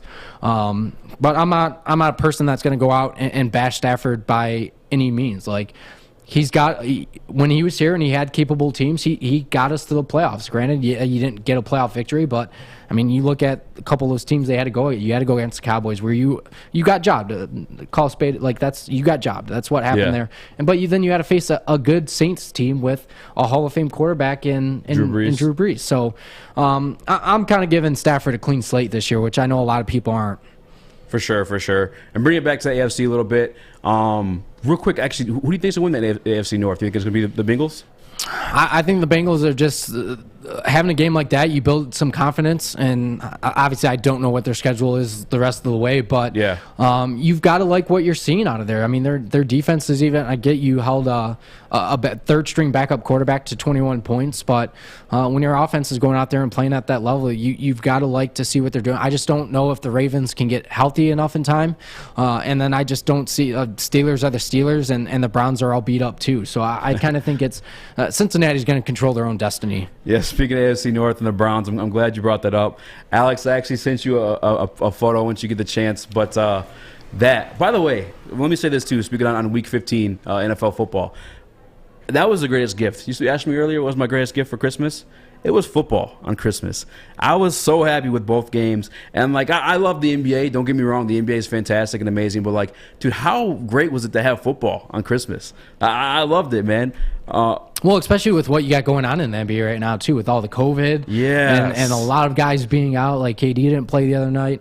So, football, like, I didn't even think twice about basketball, to be completely honest with you. I didn't watch a single game. I mean, as crazy as it sounds, yeah. It's weird. Everything, even with the NHL, I watch a lot of hockey. I watch basketball, but it's not a good product to watch. Like, you got a ton of G League players playing right now, a bunch of guys on 10-day contracts. So, yeah, so Christmas Day, everyone's kind of like up in the air with the COVID status. Baker Mayfield's making his return. So I post this photo fresh off the plane. Merry Christmas. And I wish I would have edited it, put like a 2, Green Bay, Wisconsin, because he went out there on Christmas and he gave them gifts, the Green Bay Packers defense. He threw 4 interceptions, this guy Baker Mayfield, on Christmas Day. Just wrapping up presents and giving it to Green Bay. But surprisingly enough, they were still within it, 1 score. You actually got hurt by that in your bets this weekend, didn't you? Yeah, so I would have gone 7-1 in that game. Green Bay was -7.5, and Cleveland scored a late touchdown, which is kind of why it made the scoreboard look not as skewed, but the Packers controlled that entire game, and it was you knew the boys were struggling once you saw Devontae Adams was getting the ball left and right. Yeah, man, I had to send Alex that photo just because he played on Christmas and he posted the Merry Christmas to Green Bay, Wisconsin, like right ahead of the game, and then he goes and those 4 interceptions. That was great. Is there any chance you put the the AFC playoff bracket back up? I'm kind of want to see, because you're a betting guy and you're 6-2 this weekend. You're pretty good at it. Who's coming into the playoffs out of the AFC right now, looking at these guys? I just don't know if you're honestly going to see too much change from what you got now, and I know that's kind of a basic answer to give to everybody. You're fine. But you look at the Chargers, who are in the hunt at 8-7. They just got beat by the Houston Texans yesterday and kind of whooped up on. You got the Raiders there, with the Raiders kind of go back and forth whether they're good or not.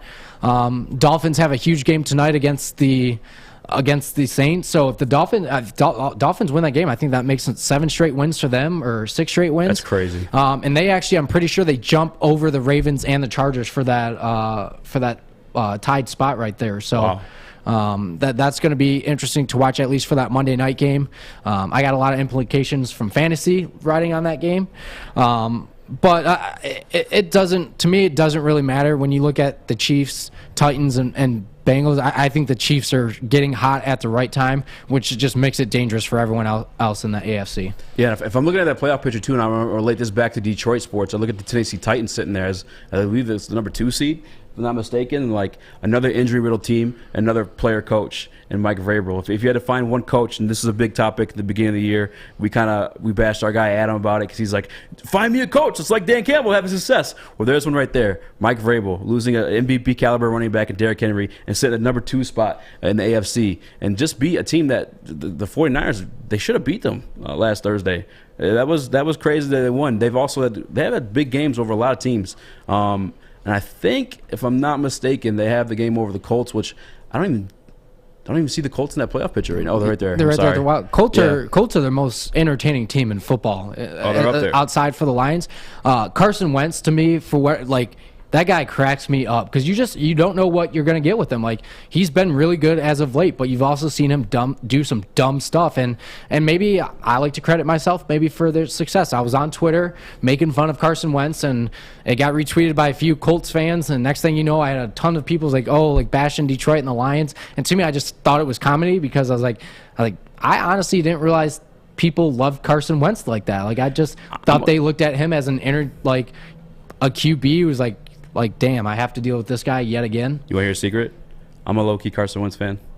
He's had a bad rap, man. He's had a rough go to the injuries. Like, had he stayed healthy that year and they went out the Super Bowl, like, he was on an MVP pace, before then. And then he goes back and repeats, makes it back to the playoffs that year. Had stick figures at wide receiver position. You know what I'm saying? Like, there was like it was just garbage, and he was like making it work, but he had to do so much and exerting himself that he got hurt. I love his style of play too. Like, he's such a, I guess if I were to put a word to it, cowboy, I guess is how I do it, because he's running around slinging that thing. He's not afraid to put his shoulder down, which is kind of crazy thinking for a starting quarterback. Let's not give Carson Wentz too much credit here, because you do have the potential MVP in your backfield in Jonathan Taylor. So I mean that definitely helps the cause. for sure. No, for sure that. But yeah, I mean, and that's speaking on their division. But I just want to tie in, the Titans to the Detroit Lions, because, again, that's a player coach having success with losing Derrick Henry. And I think he's really proven himself. I'm talking about Mike Vrabel here as a coach, because, I thought that's all that team was. I was like, they got Derrick Henry. Like, if they lose him, they're screwed. That's not been the case. I mean, I'm trying to pull up their schedule because... I mean, you got A.J. Brown there. You got Ryan Tannehill. But even those guys had a rough go in injuries this year, too. Yeah, but I mean, at the end of the day, when you got a good core, you got a good offensive line.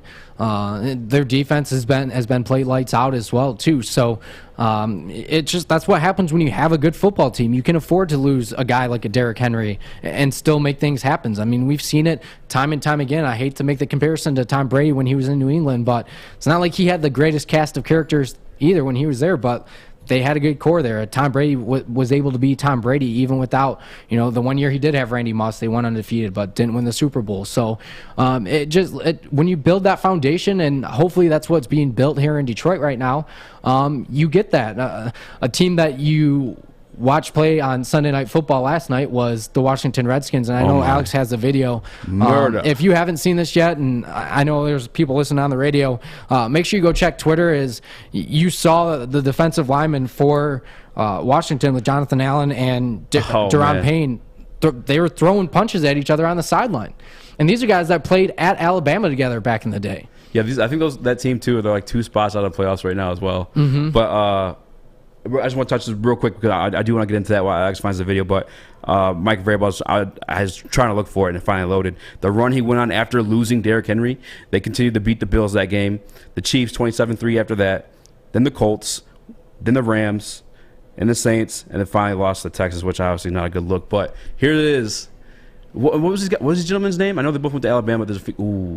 Jonathan Allen's the one that threw the punch at Deron Payne, because Deron Payne put like his finger up to his head. Yeah. And they kind of, I don't know if they necessarily squashed the beat, but they were getting the crap kicked out of them by the Cowboys, which rightfully so. And he goes, you guys got brothers, right? He was talking in the press conference. He goes, you fought with your brothers before. Like, that's just happening. He goes, obviously that's not the position you want to see it happen, but for a team to do that, like you said, who's kind of not necessarily out of the playoff hunt. I get the Cowboys just locked up the NFC East yesterday with that win.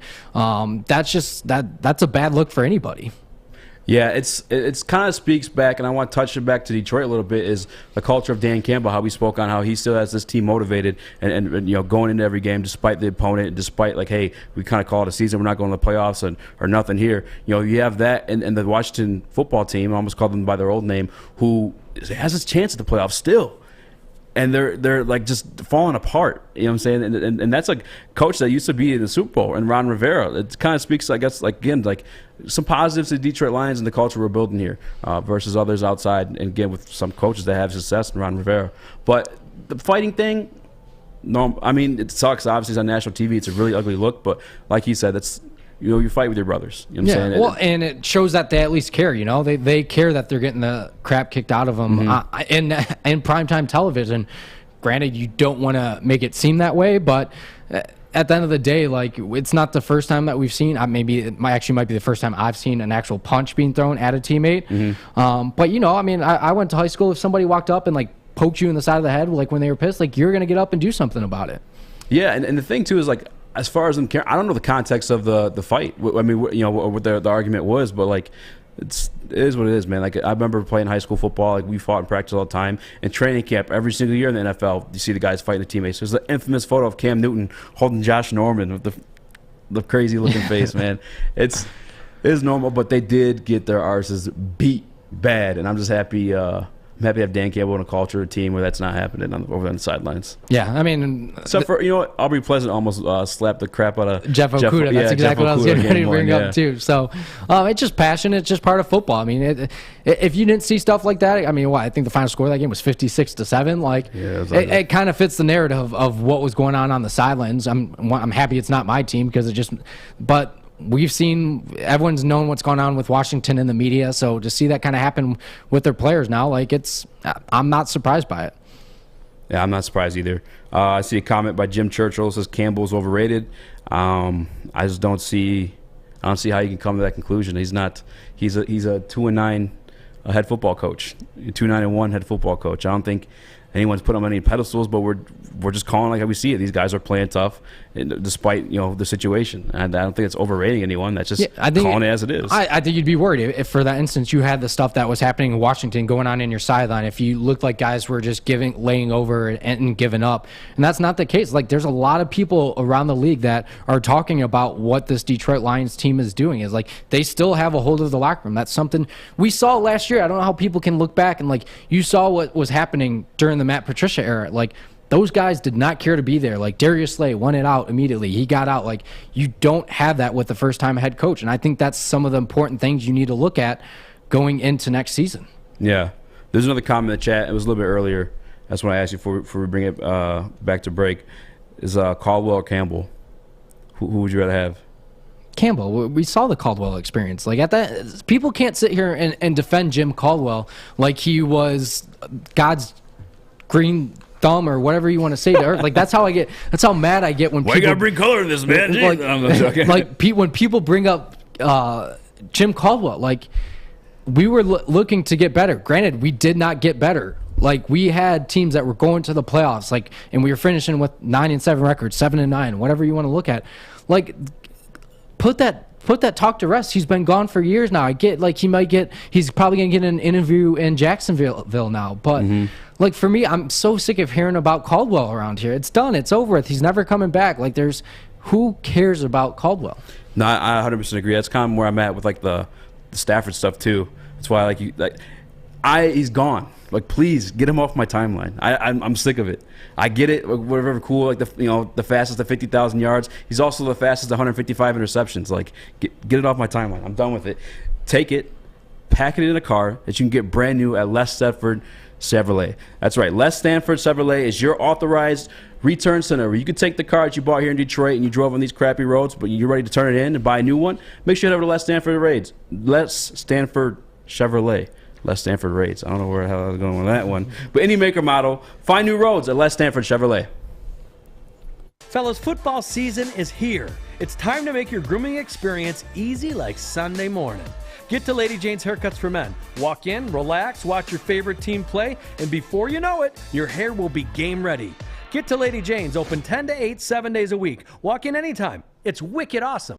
Make sure you download the Woodward Sports app in the App Store and the Google Play Store today. Take Woodward Sports with you wherever you go and listen live on your phone or mobile device.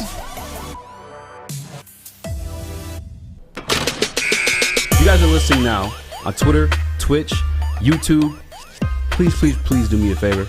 I like my job. Just head over and press that like button.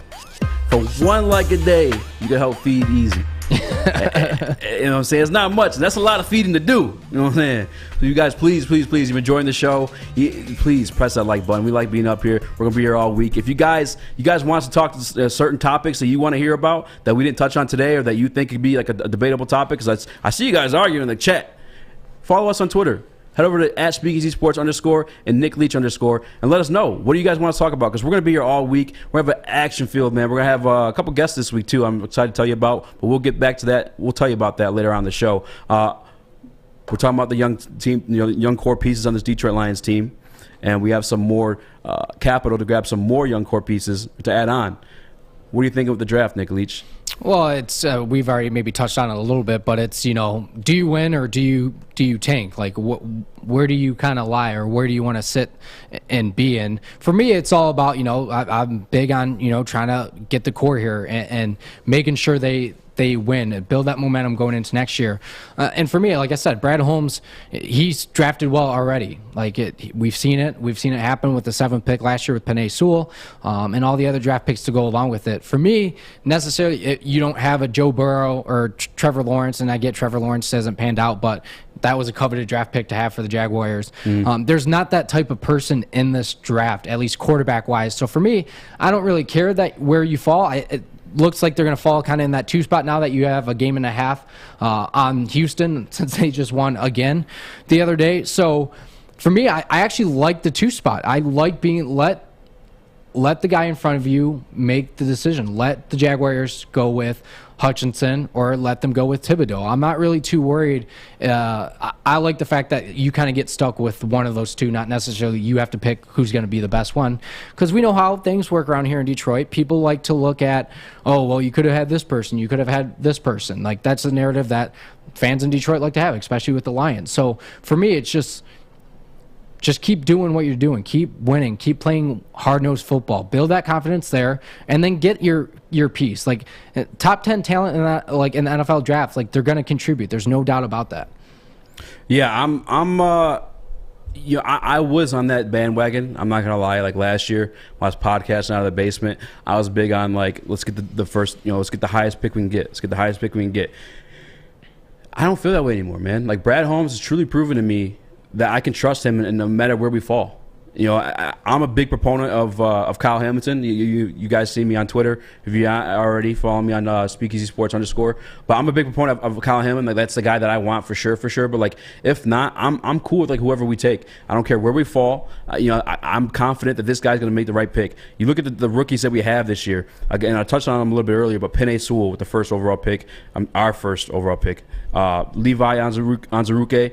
Lee McNeil, Iffy we haven't seen much of because he's kind of been banged up, but we've seen him in moments where he's guarding, some of the league's best, and Devontae Adams and Aaron Rodgers in the Green Bay Packers game before going down. And going into that halftime, we had the lead, and that means our defense was playing very well. And part of that was Iffy starting at cornerback that day. Yes, ultimately Devontae got him on a play, but that's Devontae freaking Adams and Aaron freaking Rodgers. Like, that's going to happen.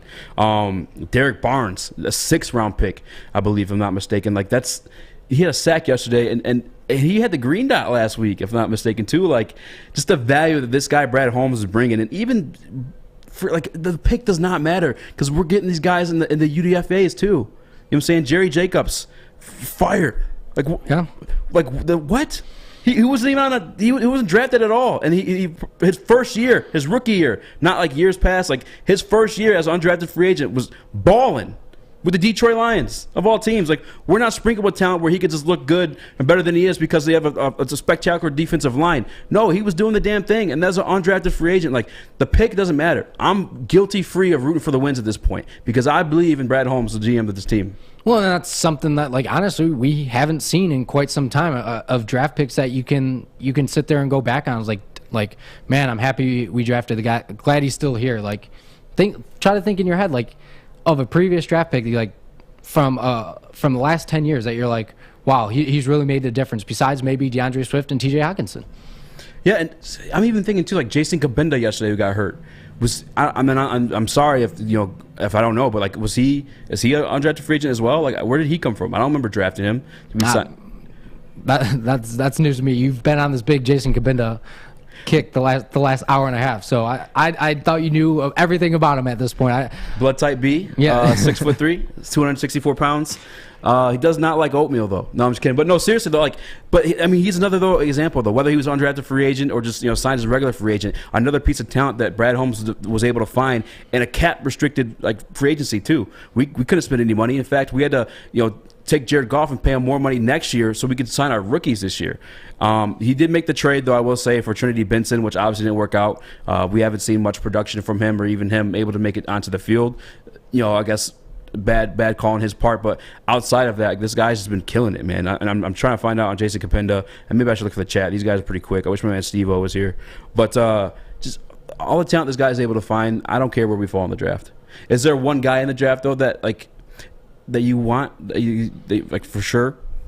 No, I mean not part. I'm like it's weird as a Lions fan. Like I said, like I've kind of changed. Like just watching the way the years develop, I've completely changed how I kind of look at it. Is like there's a lot of pieces this team needs. Right?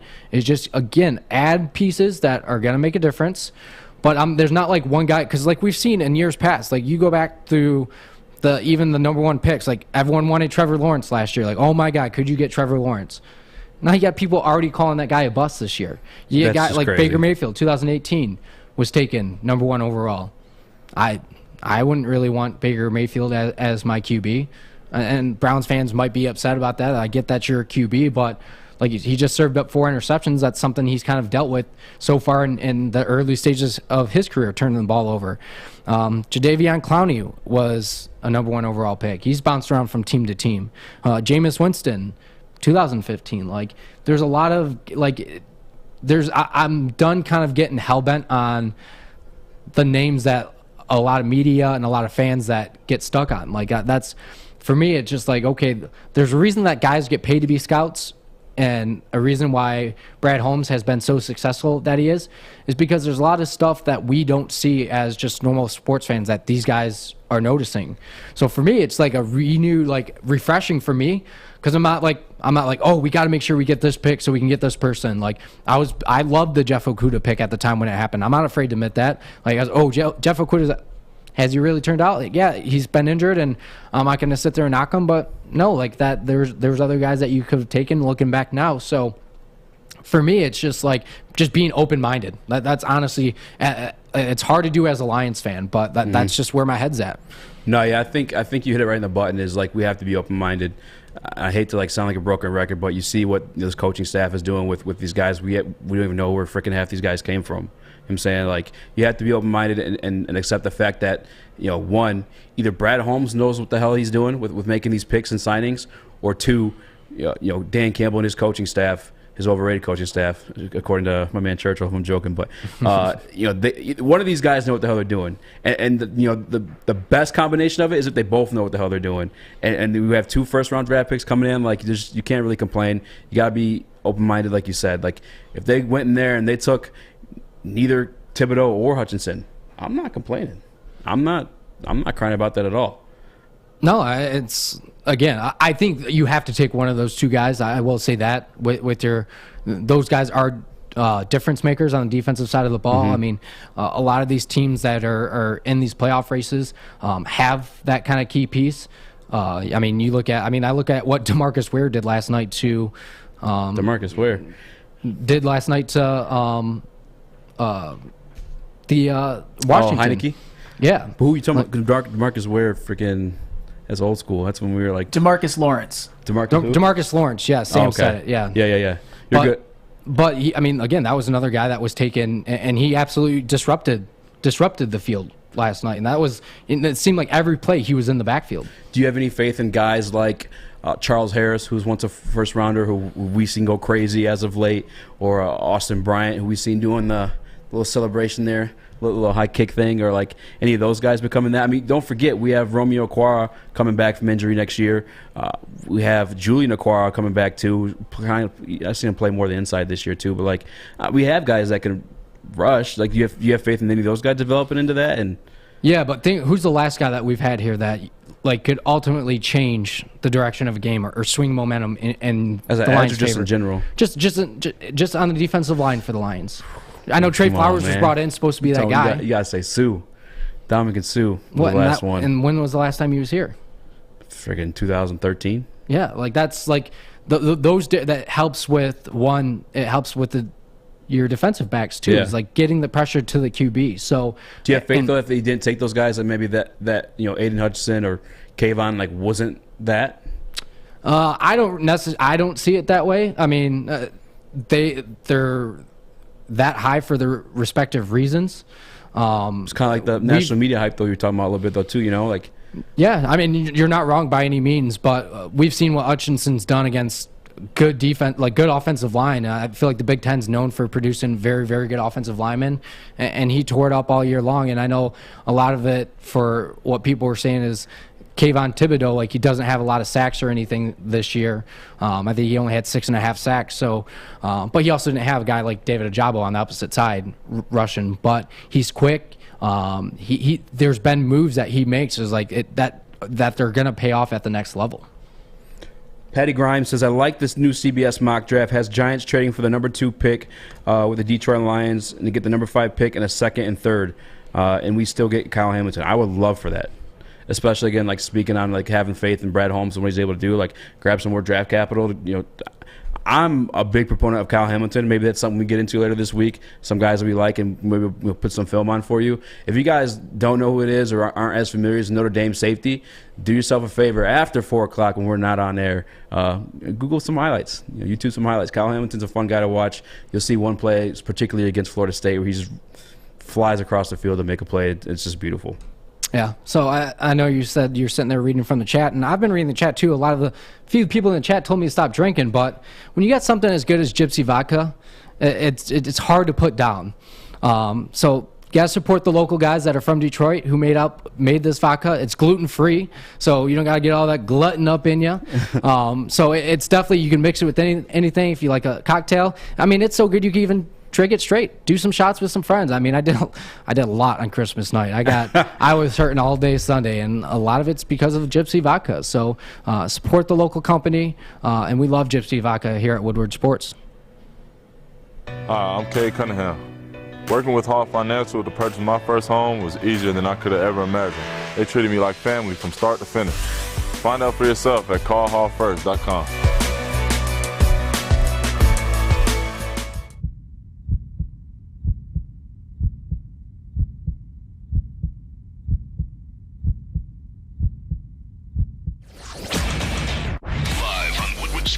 It's the Lions pregame show, covering everything you need to know for game day. Join Pros and Joes as we cover our hometown Detroit Lions. Yo, we just had a bomb dropped on us by my man Stick, and some breaking news about our guy Braylon Edwards. With Josh Reynolds out, he's actually going to sign a 10-day contract with Detroit Lions. No, I'm just kidding. If you guys don't know, WWE Monday Night Raw is in town tonight at LCA. If you guys haven't, get your tickets. Get me one too, please. Because our boy Braylon Edwards is going to be in there. He's staring some man down. I don't know who it is. This news was just dropped on us. I don't watch wrestling. I'm not a big WWE guy. I was when I was a kid. I'm a grown man now. You know what I'm saying? I don't. No offense to anyone who still watches it, but who is this guy staring down? Who is Braylon Edwards going to stare down with? I'm kind of curious. Any WWE guys in the chat, please let me know. Comment who the hell this is going down with. That was a bomb drop. That's no days off for Braylon. Braylon's always doing something. That's like a dream come true. That guy loves wrestling too. Him and D-Mac. They love honestly wrestling. Did not know they were big wrestling guys. Oh, dude, they're huge wrestling guys. I'm really trying to think. I don't know any. Do you watch wrestling, Sam? Slam. Not at all, honestly. So I'm no help in this regard. What about you, Alex? Are you a WWE guy? Not a moment in my life have I watched a WWE thing. I'm sorry. Well, that's just some interesting news. If you guys know any possible guys like who's going to be staring down with, that's like a dream come true, though, honestly. Like I remember as a kid, just getting all puffy and sweaty wrestling with your freaking cousins and neighbors, like because you thought that stuff was real. You're flying off the back of an electro box in the apartments. Next thing you know, you're gasping for air because you knocked the wind out of yourself. I got my head busted open one time because I thought my brother and I thought we were professional wrestlers, and he threw me down on this like cushion thing that we had. It was almost like a big bean bag, but it wasn't actually filled with like beans. But my head snapped back and bashed the back of it on a table. And like you felt immediately like the blood running down my back and everything like that. I had to get 7 staples in the back. It was not. And sometimes once I get my hair cut a little bit shorter, you can see the scar still. So damn, he doesn't know this, and I hope he's not watching. But one of my best friends, Trayvon, growing up, I broke his leg because we were trying to do like the figure 4 leg lock from like Ric Flair, and obviously he's my friend, so I felt bad. But I felt even worse because I had a crush on his mom. It's like, oh, man. I'm like a 10-year-old kid. I'm like, no, I'm never going to have a chance. Jesus. Was she single? Yes. Yeah, nice. She was in the market. Yeah. You're just trying to hang around until you're 18, but you ruined those chances. Shooting his shot. I was trying to wrestle with her. All right, on to other things. Hey, you're famous now, so you might want to give her a call. If I'm famous, we have 100 likes. Please hit the like button so I have a chance with Miss Melissa. Trayvon, I hope you're not watching, bro. All right, let's get back into it. So, obviously, we've been talking a lot of football today. We've talked about the drafts. I brought up a few names that are on the Michigan side with David Ojabo and Aiden Hutchinson, but it's the most important time for college football. I honestly, admittedly so, have not been watching a lot of these bowl games. I know the Quick Lane Bowl was on today. Western Michigan absolutely dominated. But we got two big games. You got Michigan State taking on Pitt this weekend, and then you got Michigan playing in the Orange Bowl against Georgia. So obviously we had the recruiting period that took place, or National Signing Day. Obviously I want to get your thoughts, Easy, of what you thought and how do you think it bodes for both universities moving forward? Man, so obviously we work here with Braylon Edwards and Ryan Armani. Both guys, Michigan was their alma mater, and they're big Michigan slappies. I feel like Ryan, no matter how bad the team was the year prior, he's telling you they're going to the playoffs and stuff like that. But I'm kind of, if you're given the choice, I guess, to see who I think's got the better roster next year, I think I might lean towards Michigan. They kind of sold me on my man Will Johnson there. I know that Michigan State leaned into a top 25 recruiting class this year, and I'm really pumped about that. As you guys might not know, but I prefer the Spartans. However, much like Uncle T, I'm a State of Michigan fan. Like if Michigan, like this weekend in the Peach Bowl, I'm gonna root for Michigan. Yeah, you know what I'm saying? Mm-hmm. I'm that same way too, and I know Alex has the graphic up there on the screen, and you saw too that like the thing that stands out to me about that graphic is there was not like a ton of like 5-star recruits that all go to one team. Yeah. Like you saw Michigan State didn't have any 5-star recruits, but for them they've kind of made the name for themselves without going with big name. I think Le'Veon Bell was only a 3-star recruit when he came to Michigan State, and look how his career. So Michigan State has a good play on turning in the lower star recruits into NFL players. So that'll be interesting to watch. But for Mel Tucker to already be, I think they were 6 on that list. For them to already be that high or 5th on the list. So for him to already be that high and be in the top 5 of the Big Ten Conference, like, you get Ohio State's always going to be up there. Michigan is there. Penn State. Like, you're already competing with a lot of these programs that have been real solid in the Big Ten for the last 10 years or so, especially after you're kind of doing a complete rebuild of your program with Mel Tucker. But Mel Tucker's finally got that foundation now, and I think it bodes well for them moving forward. I mean, the transfer portal is going extremely well for them. Our guys on inside the locker room have been doing a great job at doing their own recruiting pitches, so make sure you check them out on Tuesday nights. But for the state of Michigan alone, and this goes back to what you kind of just said, Easy, is I get you're going to have your Michigan people that don't care what Michigan State does. You're going to have guys that don't really care what Michigan does. But for me, I like when both programs are good. Like that that undefeated matchup this year, that was so anticipated. It was so fun to watch. Like that, for them to already get a lot of these big recruits, like Michigan, I think is going to be a powerhouse to kind of take over the future of hopefully the Ohio State. Like, regardless of the fact, I will root for State over Michigan. I admit that, but I would rather Michigan or Michigan State be the dominant factor in the Big Ten than Ohio State. I do not like Ohio State whatsoever.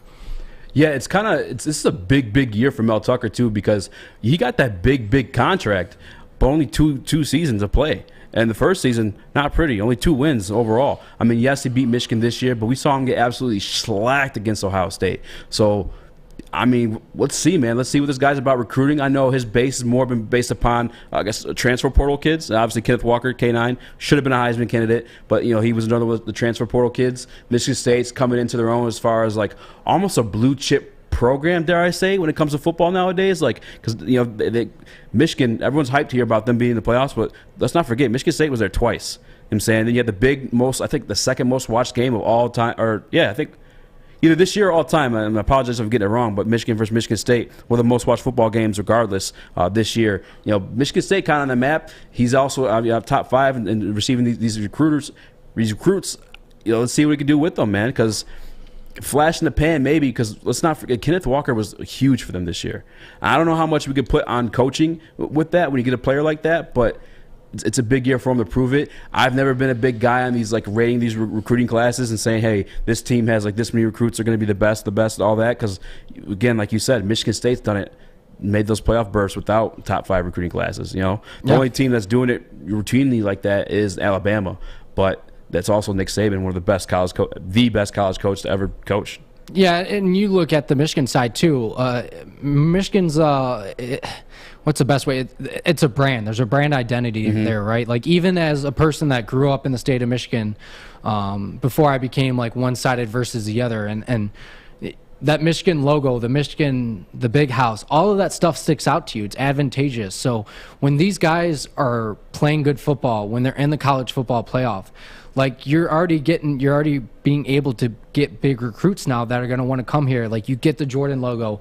The best thing I think they do is market themselves. AJ Henning on TikTok is uploading stuff constantly of all the free stuff that they're getting in for being in the college football playoff. And if you're a recruit that's kind of on the fence and you see something like that, you're like, dang, that's pretty sweet. I want to go be a part of something like that. So the players there do a great job at marketing themselves. But for the most part, I think this rivalry is going to go right back to it's going to be even better. I was going to say back to even when D'Antonio was making Michigan State was relevant. Doing what he was doing with Michigan State. Well, I guess relevant's the best way because they hadn't really been all that relevant. So I think for the state of Michigan State and Ohio State moving forward, like this could be dream matchups for the next 10 years or so. That's a good point to put it, and I really hope that's the case. Like I said, it's a big year for Mel Tucker to prove himself, in my opinion. I know a lot of people are on the. Actually, you're a Michigan State alum, Alex. What do you think of? What do you make of all this? Yeah, this is part of the reason why you're giving Mel Tucker such a big contract extension. Is one is he proved this year that he can win the big time games, and two is because you have faith in him as a recruiter, and those two things come in hand. You win the big games because you do a good job recruiting, you get the guys in the right positions, and you get good players under your belt. And you land big-time recruits by winning big-time games, which is why you see such a good recruiting class from Michigan State this year. A lot of kids, as you said, one of the most watched football games of the season is Michigan State. A lot of kids that were recruits in this year's class were watching that game, and we're seeing how Mel Tucker rallied his guys and how he took a guy from a transfer portal and that scored 5 touchdowns in that game. These kids want to be a part of that. Now, I put up this graphic here. You don't see any 5 stars, but this isn't going to be an overnight process. After the Ohio State game, Mel Tucker said, quote, "We closed the gap by recruiting." And this isn't word for word, but we lost that game because you see Ohio State has 2 5-stars and 14 4-star recruits in their class this year. That's the reason why they're winning big games like this, is because they have the recruits. Now, the reason why Mel Tucker is getting a 10-year contract is because it's going to take him time to become one of the brands, like, for instance, Michigan. That's another thing. Mel Tucker, Michigan State is wanting to be on that same level as Michigan right now. Michigan is a brand. Michigan State wants to become a brand because when you're that big of a program, you land the big-time recruits, win the big-time games, become a successful program, and that's what Michigan State is trying to accomplish here with Mel Tucker.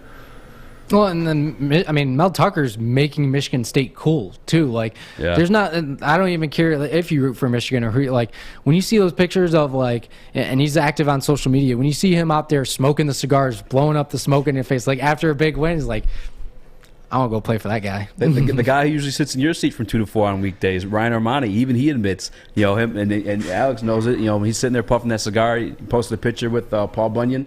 Even Ryan's like, that's one of the coolest pictures ever. He even talked about, like, when he was wearing his shorts or how they walk to the shed, before every game on the national televised TV. Like, that stuff looks cool. And to your point, Alex, I think they are building a brand because, for the past decade, I can almost say now, even back to D'Antonio, is like, they've come in as underdogs in a lot of these games. No 5-star recruits, but they've always turned out and made themselves better than what they actually are. And that's why I don't really look too much into the recruits and the stars and stuff like that, because ultimately it's what you do on the field. And there's another field that you and I are on. You actually beat me, so screw you for one. But the Foaling Warehouse in Hamtramck, the original birth of Foaling happened here. That's right, the Foaling Warehouse. They have a $2 mystery beer machine. Which did you drink that night? I don't think you did. I did not. You did not. But I've been to that mystery machine before. Yeah, What'd you get? I've gotten anywhere from like a Milwaukee's Best, no free ads, to like a light beer. Yeah. So I mean, Fulling Warehouse is definitely the spot to be. Hey, Nick Leach beat me there. I think we should do that again because I do want a rematch. You had Sawyer, who was a freaking pro. That came out of nowhere. What about me? I think I was pretty prolific. Sawyer carried you. Okay, come on, man. If you guys want to be part of that, make sure you're there for it. If Braylon's doing his WWE stare down tonight, me and Nick Leach do a WWE stare down at the Fulling Warehouse. Make sure you guys check it out in Hamtramck. Okay, you thirsty little spin goblins. I want you to pedal into the next dimension. Spin it! Spin! Spin! Uh-oh! Carmen's falling behind. Let's give her the hiss of shame. Spin! Spin! Spin till you bleed! Don't ride the bike of shame. Come to Planet Fitness and find your own lane with tons of equipment, free fitness training, and no hissing. Join today for just $10 a month. Opinions are like ear holes, and we're putting ours in yours. Well, that's not winning, Joy. It's Woodward Sports. Lots of chatter going on in the chat right now about Mel Tucker and the recruiting class, and I'm here for it, man. Like that's not usually the discussion when it comes to Michigan State. You know, hyped up about a recruiting class, and I see some guys in agreement about Mel Tucker and the cigars. I don't care who you are, that's just cool. Like I said, Ryan Armani, a Michigan alum who sits in your chair usually from 2 to 4, loves it. Yeah, I mean, how could you not? I mean, it's been it's something to be excited about, right? Like a lot of the sports around here are kind of been tough to watch. So not like now, like even you see the chat, like people can't get enough of college football and enough of the NFL right now. Like it's football season's that time of year, but when you got two programs that are playing in New Year's 6-day bowls, like you're going to eat it up. You're soaking it in. It's something that hasn't been experienced around here a lot. You know what kind of takes me back a little bit by surprise is the fact that we're speaking on the brands, these the programs being a brand as well. Michigan, one of the most well-known brands in the country. I figured they'd have a lot more 5-star recruits, especially now these players can get paid on the NIL. No, I mean it's tough, man. It's when you got Ohio State in the Big Ten, you got Michigan in the Big Ten, even Penn State's been very good, like been competitive with James Franklin for a long time. It's just not, and you got to compete with the SEC. Granted, that graphic up there was just a Big Ten graphic, so you're not seeing like if you're thinking like, for you example, say you want to go play college football. You got the chance to go to somewhere down south where it's warm all year. You don't got to deal with the cold and late October, November, December. What sounds a little bit more appealing to you? No, for sure. But like you look at that list, though, you see even Penn State ahead of Michigan. That's like they're not really are they a blue chip program? I know at one point when they had Joe Paterno, RIP. But they've been competitive in the Big Ten for a long time now. I mean, James Franklin, I get people get the knocks about James Franklin and him not being able to really show up in the big games, kind of like Harbaugh. But at the end of the day, like when you're finishing season with 10 wins, 9 wins, like if you can go play at a winning program, like that's a big deal.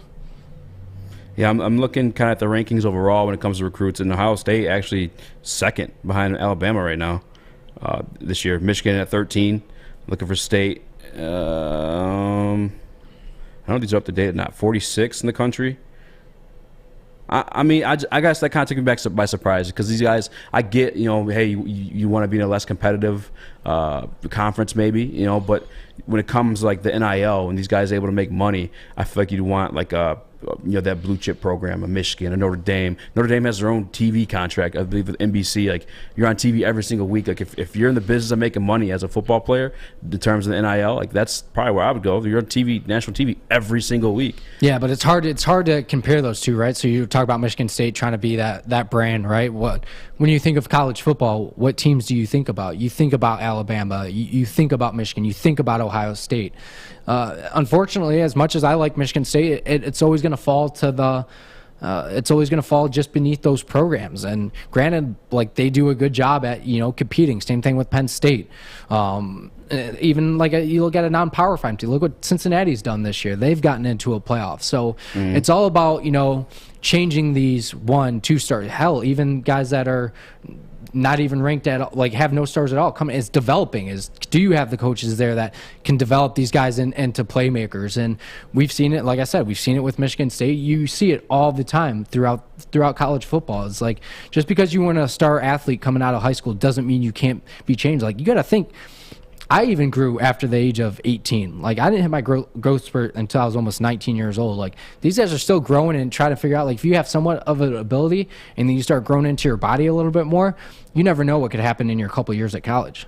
Yeah, and I guess I want to ask this too, and you're a big college guy.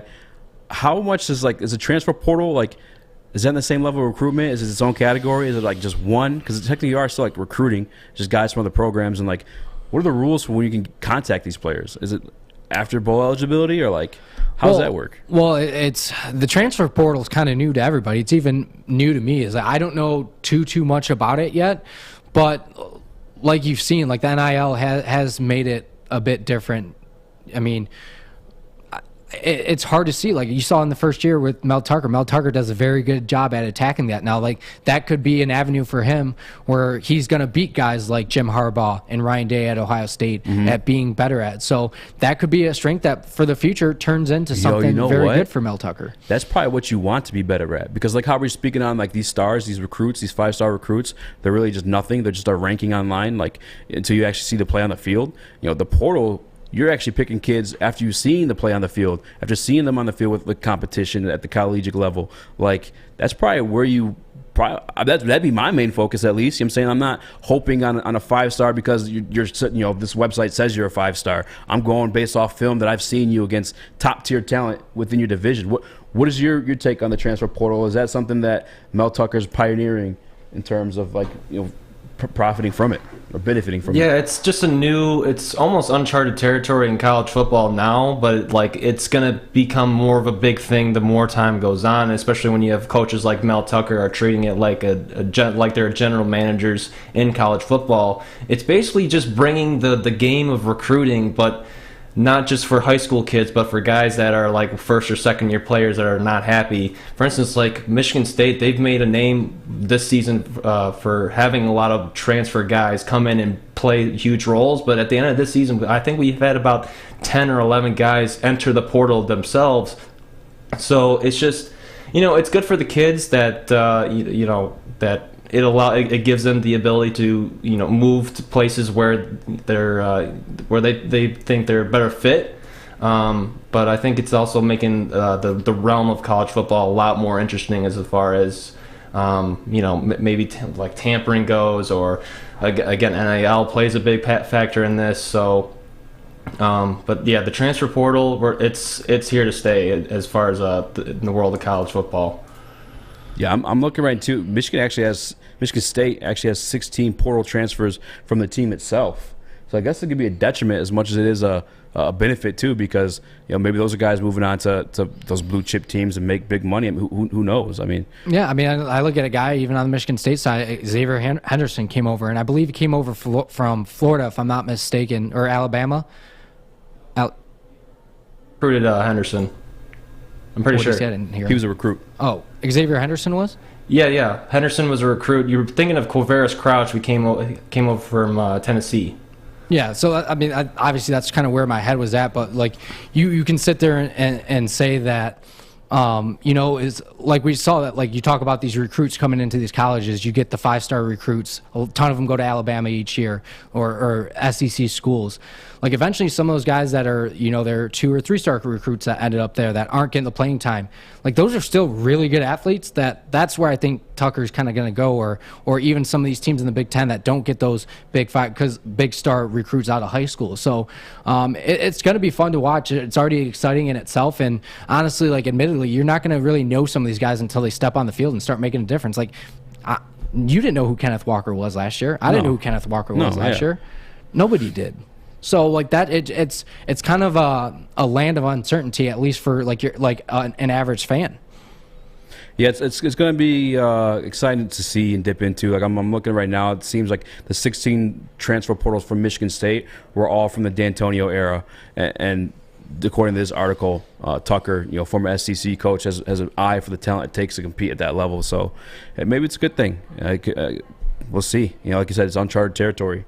But with that, we got to get back from a break. But when we come back, I'll let you guys know what we have planned this week for you. And again, if you guys want to speak on any specific topics, please comment down below. And for sure, at least, because this live stream is going to go, but our Twitters are there always, at SpeakeasySports _ and at Nick Leach _. If there's some topics that got brought up that we skipped over that you guys want to hear us talk about throughout the week, please holler at us in the DMs or even just a regular tweet.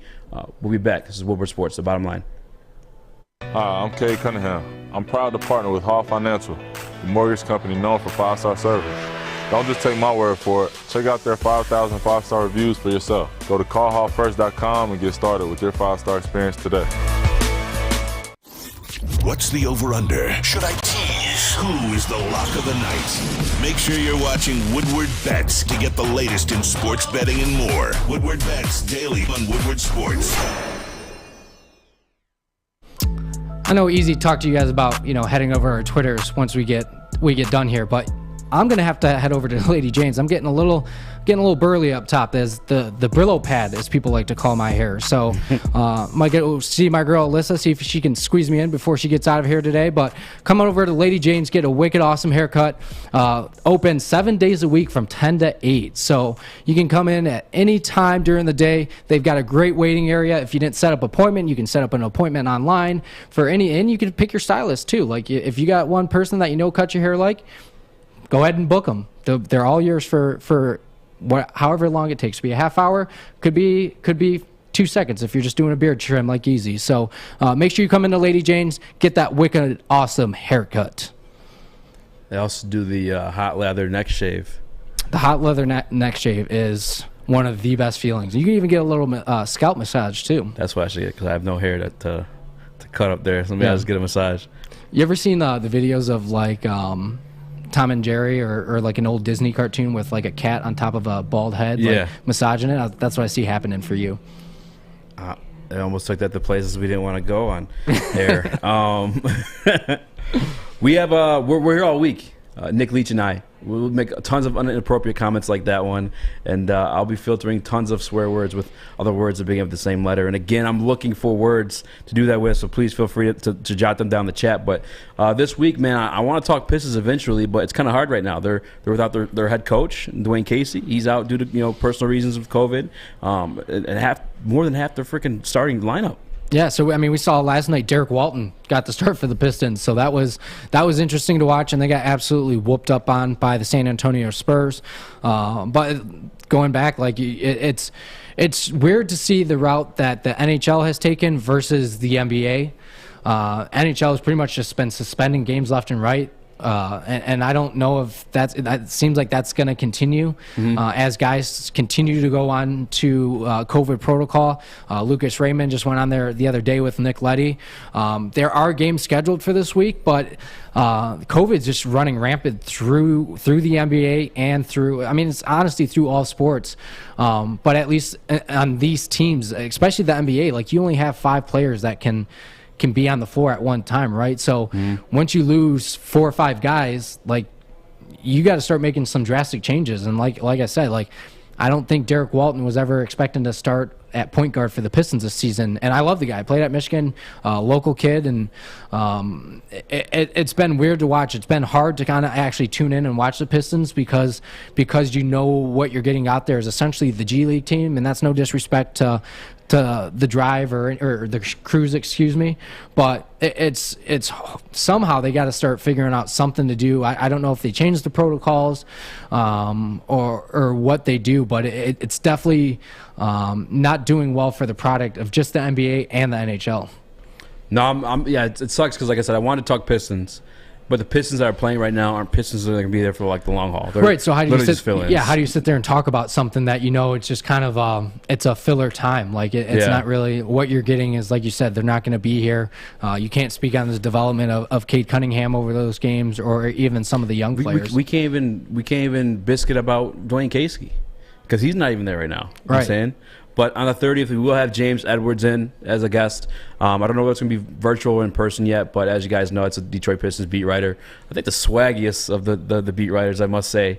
But I'm excited to talk to him, and I guess again, I want a biscuit about Dwayne Casey and some of the mistakes I've seen him make, but he hasn't been there. He's not there to do something to shut me up. So I can't do that. But I guess some of the stuff I do want to ask him about is all the trade talk considering Killian, because I think it's a little too early. I think we should pump the brakes on that, for sure. It's only his second year, man. Yeah, I mean, it's going to be interesting, too. James is definitely a guy that's around the organization way more than we are. Mm-hmm. He actually travels out to some of the games as well, too. So he's got a much more feel on what's going on inside that locker room and kind of what the talks are surrounding the team. So that'll be one, because that is a big point with the Pistons. They've regressed. I think, they were competitive. They were losing a lot of games by single digits this year or last year, and that's not the case with them this year.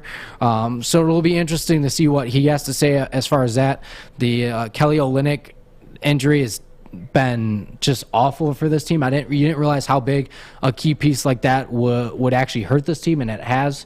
And I get the COVID stuff is a different talk in itself, but it'll be interesting to have him on and get his thoughts, because that's really the only kind of talking point you have for the Pistons right now, because like you said, what you got on the floor aren't the guys that are essentially going to be leading the team going forward. Olynyk was the only, or one of, if not the only, veteran leadership that we had on this team on court. It sucks missing him. And I almost forgot that he's on the team.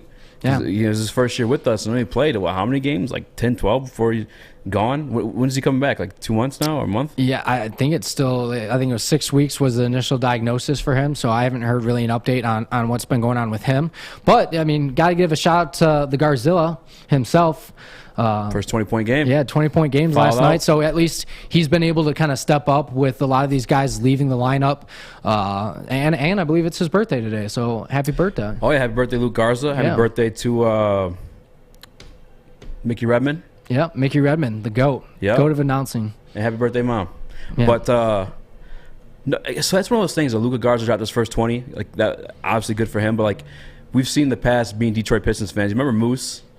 Greg Monroe. Yeah. Mm-hmm. And he used to do those kind of numbers. He put those numbers up all the time here, but we weren't winning games. He was the best player on a bad team, so the numbers looked a little bit inflated. Greg Monroe just got picked up by the Milwaukee Bucks on a 10-day contract. 10-day contract. So. Actually, I think I heard my phone ring during the show. It might be the Pistons too. Yeah, that's probably for their janitor team or something like that. Oh, damn.